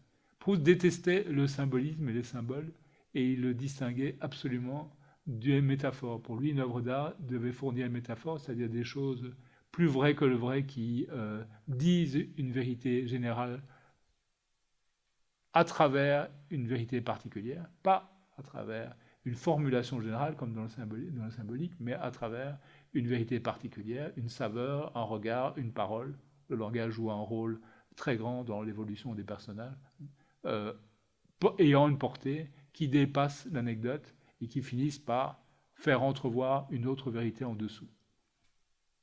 On pourrait se lancer à partir de là dans comment fonctionne l'écriture proustienne, mais je suis conscient, et d'ailleurs, chaque fois, je m'attends à ce que Madame Jadot, Madame Dehé, qui nous invite ici, claque les doigts ou que je reçoive un petit papier. Soyez bref. Il faut quand même que je vous fasse entendre, même si j'avais prévu de nombreuses lectures et que vous n'avez encore rien entendu du tout, que je vous fasse entendre deux choses. Un, mais ce sera en deuxième lieu, c'est quand même un peu le grain de la voix de Proust, à travers 2-3 passages très brefs du début du côté de chez Swann. Et l'autre, c'est quelque chose qui donne une certaine idée de la vie proustienne à partir du moment où il entre en confinement, comme vous le disiez, où la combinaison de la perte de son parent, de la guerre, de la perte d'une partie de sa fortune, de la mort d'Alfred Agostinelli, de la certitude qu'il ne faut pas traîner s'il veut mener son œuvre à bien, et de la maladie, l'amène à vivre enfermé chez lui pendant de longues années, boulevard Haussmann numéro 102, et ensuite quand il devra déménager dans 2 appartements qui reconstituera chaque fois, un peu selon le modèle, une chambre pour lui, une chambre à l'autre bout pour sa gouvernante, une cuisine qui ne sert pratiquement qu'à préparer du café, qui est pratiquement la seule chose qu'il avale, sauf rares exceptions. Et tout le reste encombré de meubles sous housse, dans un énorme garde-meuble dont il a l'art de transformer le moindre de ses appartements. Dans les gens qui l'ont connu, je vous ai parlé de Paul Morand tout à l'heure, il y a aussi Cocteau. Et l'avantage, quand un poète raconte quelque chose de concret, c'est que forcément, il exagère en poésie, forcément, il triche pour produire un certain effet, mais en même temps, il triche pour la vérité. C'est d'ailleurs c'est à Cocteau qu'on doit la phrase « Je suis un mensonge qui dit toujours la vérité ». Ce qui paraît une assez bonne définition de la littérature. Évidemment, il faut inventer pour arriver au plus vrai. C'est pas en faisant un copier-coller du réel, mais en trouvant une certaine forme de stylisation, donc d'invention ou de réinvention de la réalité, qu'on parvient à atteindre un certain point d'impact, une certaine justesse acoustique et visuelle. Voilà comment Cocteau décrit un peu le mode de vie de Proust quand il est entré dans cette longue période finale de confinement à partir de 1913. Chez Marcel Proust, boulevard Haussmann, les chiffres que j'oppose à ceux des mathématiciens devenaient l'évidence, c'en était la ruche.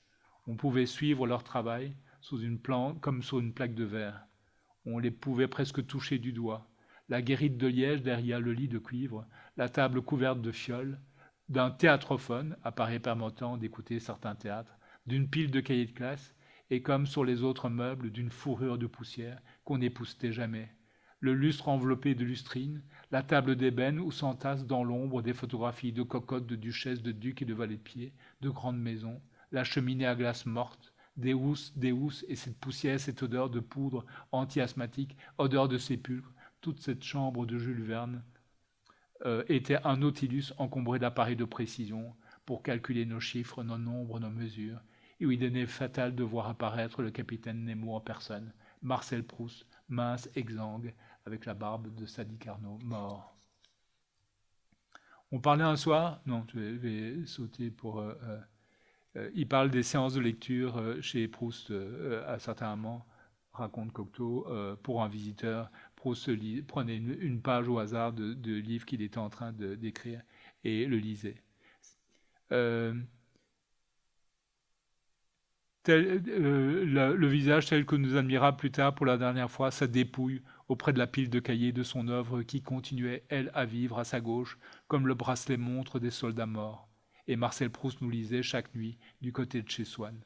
Ces séances ajoutaient au désordre pestilentiel de la chambre un chaos de perspective, car Proust lisait n'importe où, se trompait de page, chevauchait, recommençait, s'interrompait pour nous expliquer qu'un coup de chapeau au premier chapitre trouverait son sens dans le dernier volume, et il pouffait derrière sa main gantée. Oui, quand il recevait des visiteurs, il se gantait, il les faisait jurer qu'il n'avait pas touché une fleur parce que ça déclenchait son asthme. Et quand il recevait des lettres, il les faisait passer dans un petit autoclave pour tuer les microbes. Donc on était là aussi dans une perspective de confinement. Il pouffait derrière sa main gantée d'un rire dont il se barbouillait la barbe et les joues. « C'est trop bête, disait-il, c'est trop bête. Non, non, je ne l'ai plus. » Sa voix devenait une plainte lointaine, une larmoyante musique d'excuses, de politesse, de remords. C'est trop bête. Il avait honte de nous obliger à écouter des choses si bêtes. C'était sa faute. Du reste, il ne pouvait pas se relire. Il n'aurait jamais dû commencer à lire. Et quand nous l'en avions décidé à poursuivre, il tendait les bras, tirait de n'importe où une feuille de grimoire, et nous tombions à pic, chez les Guermantes ou chez les Verdurin. Entre parenthèses, l'idée que quand Proust lit l'Archage du temps perdu, il balbutie de rire, il sanglote de rire, il a des fous rires, il se barbouille de rire le visage et dit « c'est trop bête, je ne lis plus », est une idée qu'il a aussi renouvelle l'image trop facile et totalement fausse d'un Proust écrivain sérieux, grave, triste.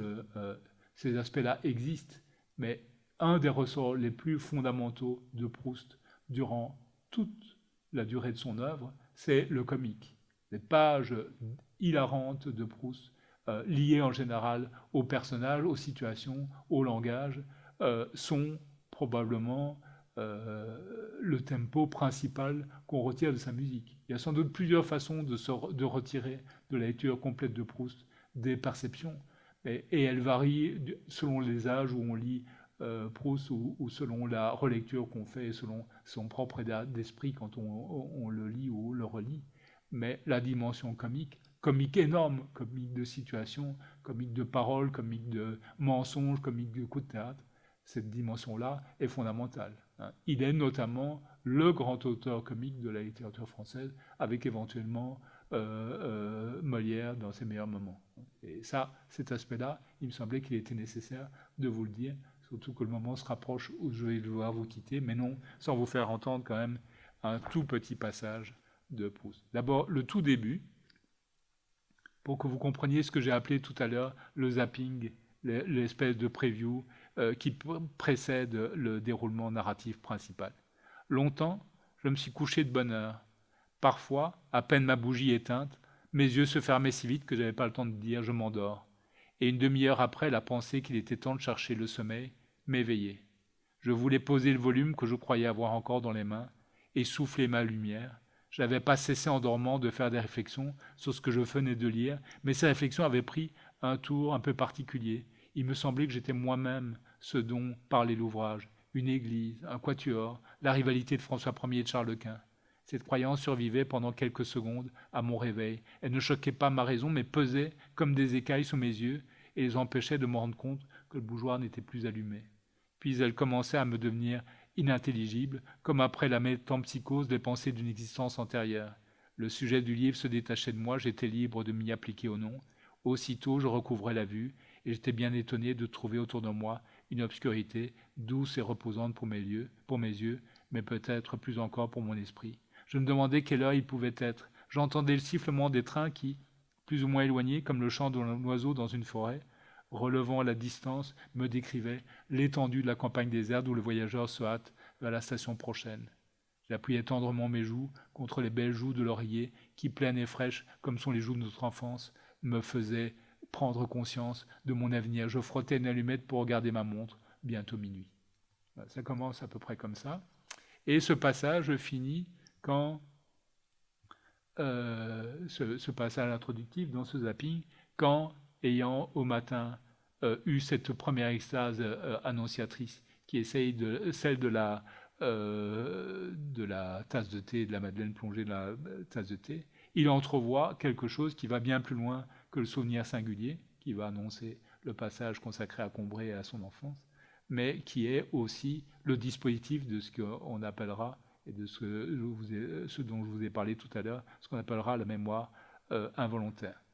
Et tout à coup, le souvenir m'est apparu. Ce goût, c'était celui du petit morceau de madeleine que le dimanche matin à Combray, parce que ce jour-là, je ne sortais pas avant l'heure de la messe. Quand j'allais lui dire bonjour dans sa chambre, ma tante Léonie m'offrait, après l'avoir trempé dans son infusion de thé ou de tilleul. La vue de la petite Madeleine ne m'avait rien rappelé avant que je n'y eusse goûté. Peut-être parce que, ayant souvent aperçu depuis sans en manger sur les tablettes des pâtissiers, cette Madeleine, leur image avait quitté ces jours de Combray pour se lier à d'autres plus récents. Peut-être parce que, ces souvenirs abandonnés si longtemps, hors de la mémoire, d'eux rien ne survivait, tout s'était désagrégé. Les formes, et celle aussi du petit coquillage de pâtisserie, si grassement sensuel, sous son plissage sévère et dévot, s'était aboli ou ensommeillé, avait perdu la force d'expansion qui lui eût permis de rejoindre la conscience. Mais quand, d'un passé ancien, rien ne subsiste, après la mort des êtres, après la destruction des choses, seule, plus frêle, mais plus vivace, plus immatérielle, plus persistante, plus fidèle, l'odeur et la saveur restent encore longtemps, comme les âmes, à se rappeler, à attendre, à espérer, sur la ruine de tout le reste, à porter sans fléchir, sur leurs gouttelettes presque impalpables, l'édifice immense du souvenir.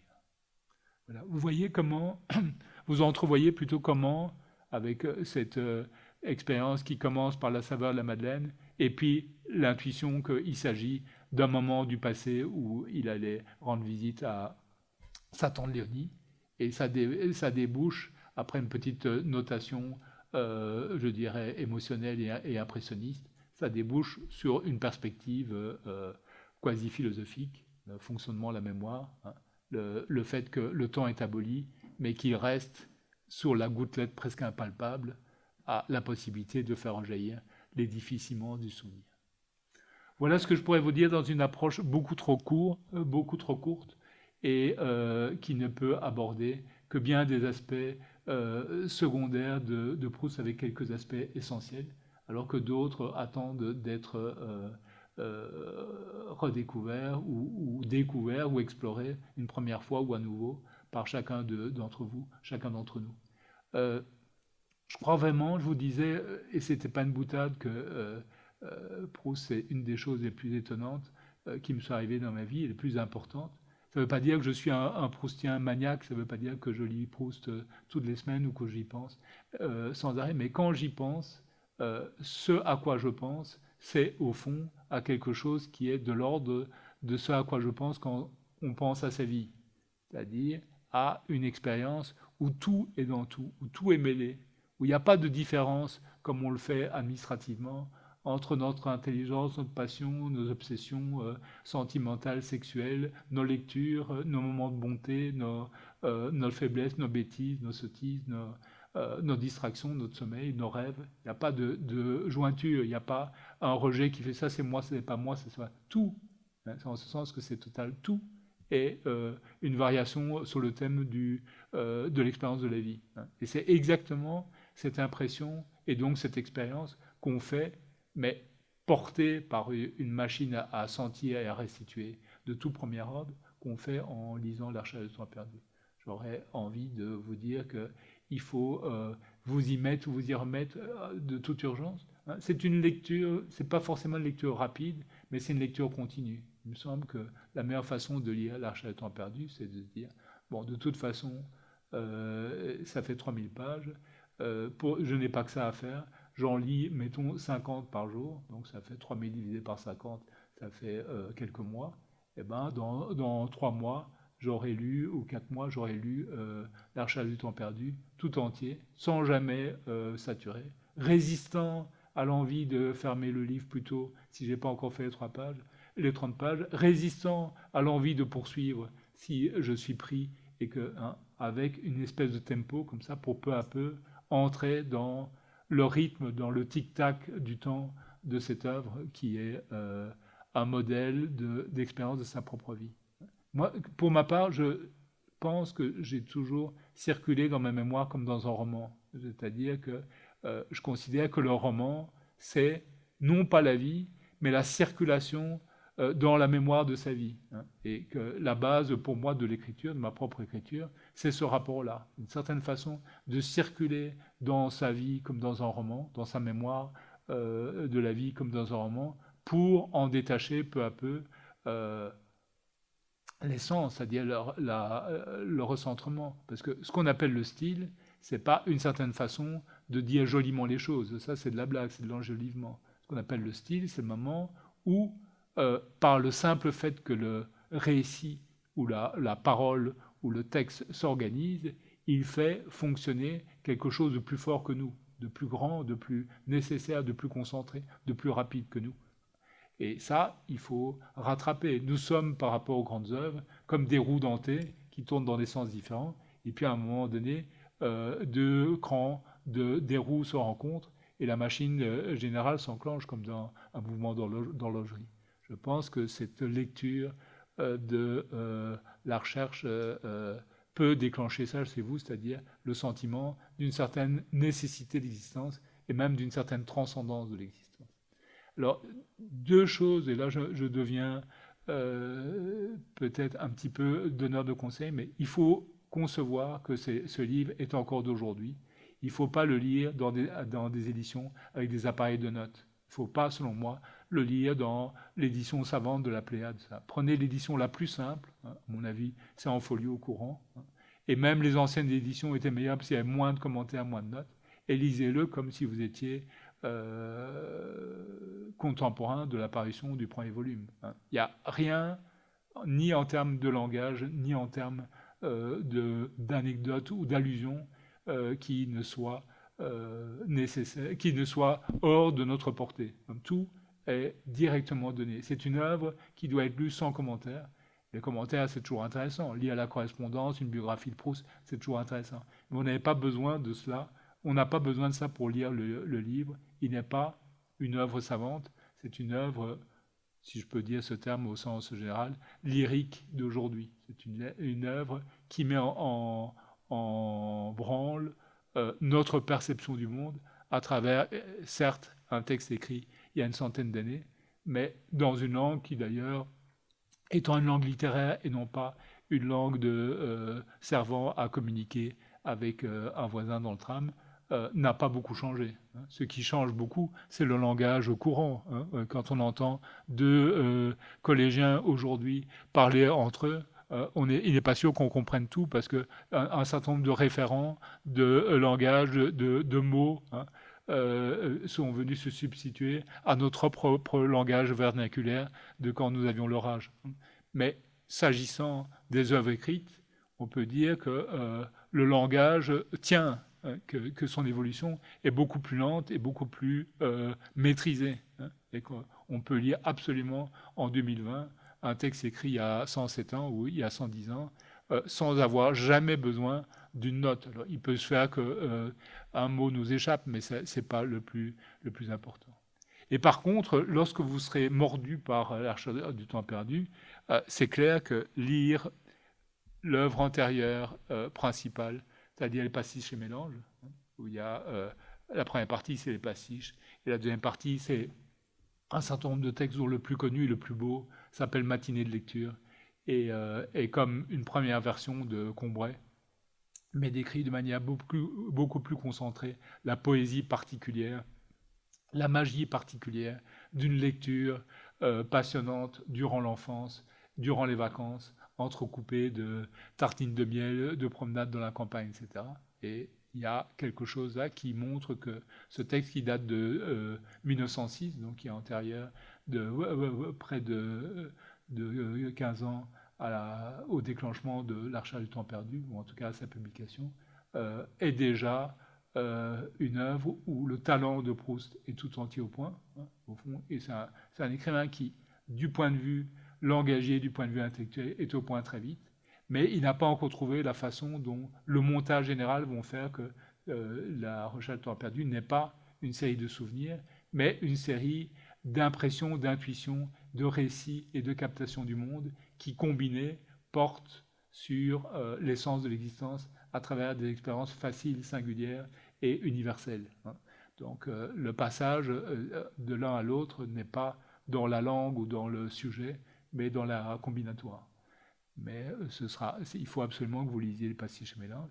Et puis alors, pour ceux qui veulent vraiment entrer dans les détails, une des choses les plus intéressantes qu'on puisse trouver, c'est le texte que Morand a consacré à sa première rencontre avec Proust, que Paul Morand a consacré à sa première rencontre avec Proust, qui s'appelle Marcel Proust, le visiteur du soir. Et il décrit le jour où, à minuit, on sonne à sa porte, il ouvre, et c'est un type à moustache grelottant, alors qu'on est en plein été, engoncé dans une pelisse, avec des cache-colles, un chapeau, un survêtement de laine, etc. Et qui vient lui parler du fait qu'il a entendu dire que, etc. Et génialement, Morand, durant plusieurs pages, restitue la parole de Proust, la parole directe de Proust, hein, les circonvolutions, les politesses, les incidents, etc. Et on voit que c'est pas l'écriture a changé du temps perdu, mais on voit qu'entre sa façon de s'exprimer et le dispositif et le ton de l'œuvre, il y a une ressemblance intrinsèque. C'est pas écrit dans une autre langue que celle de son corps, l'œuvre de Proust. Et grâce à ce texte, Le visiteur du soir, Marcel Proust, de Paul Morand, on peut s'en faire une idée. Et puis, c'est une expérience de longue haleine. Je vous disais la semaine dernière, pour ceux qui étaient là, qu'un critique avait dit à propos d'Aphrodite de Pierre-Louis, mais que faites-vous de votre vie si vous ne le lisez pas? Cette phrase est provocatrice et Aphrodite est un livre intéressant, mais ce n'est pas un des 10 chefs-d'œuvre de l'humanité non plus. Pour Proust, on a envie de dire et de se dire à soi-même, mais qu'est-ce qu'on fait de sa vie si elle n'inclut pas aussi le fait qu'on lit Proust, non pas parce que par admiration extérieure à une œuvre admirable, mais parce que lire Proust, c'est entrer un peu plus fort, un peu plus vite, un peu plus intensément dans sa propre vie. C'est de ce point de vue-là que c'est une œuvre, je pense, même si ce terme a beaucoup été utilisé, absolument incontournable. Je m'arrête au bord du pic et en entrevoyant une autre façon d'aborder Proust que j'aurais pu faire, mais l'avenir dure longtemps. Merci beaucoup de votre attention.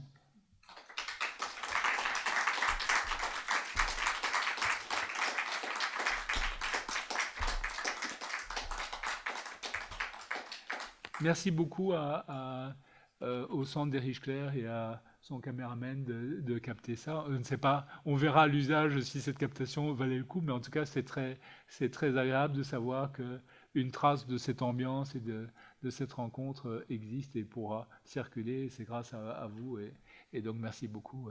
Et alors, théoriquement, c'est un cycle où par bonne fortune, pour des raisons liées aux vacances, on avait prévu que la séance suivante aurait lieu dans un mois, de mémoire, quelque chose comme le 21 novembre. Donc ça tombe assez bien, parce qu'on voit bien qu'on est entré dans un système de restriction de circulation, que peut-être certaines salles seront fermées, etc. Dans un mois, on y verra sans doute plus clair. Donc peut-être à dans un mois, ou peut-être à une autre fois. Mais en tout cas, c'est très, très heureux pour moi, il n'y a pas d'autre mot, que d'avoir ces rencontres du matin et de vous ouvrir mes livres et donc ma mémoire et mon désir de communiquer, parce que je pense que la littérature, ce qu'on appelle la littérature, pas les livres, la littérature, c'est-à-dire les grandes choses, c'est une façon de communier avec soi, avec autrui, avec le monde, euh, indépassable. C'est pas un club de lettrés, vous avez vu ça à la page 7, en parlant de littérature, on parle de ce qui est le compte le plus au monde, qui n'est pas les livres, mais qui est la façon dont on fait de sa vie autre chose qu'une aventure moléculaire.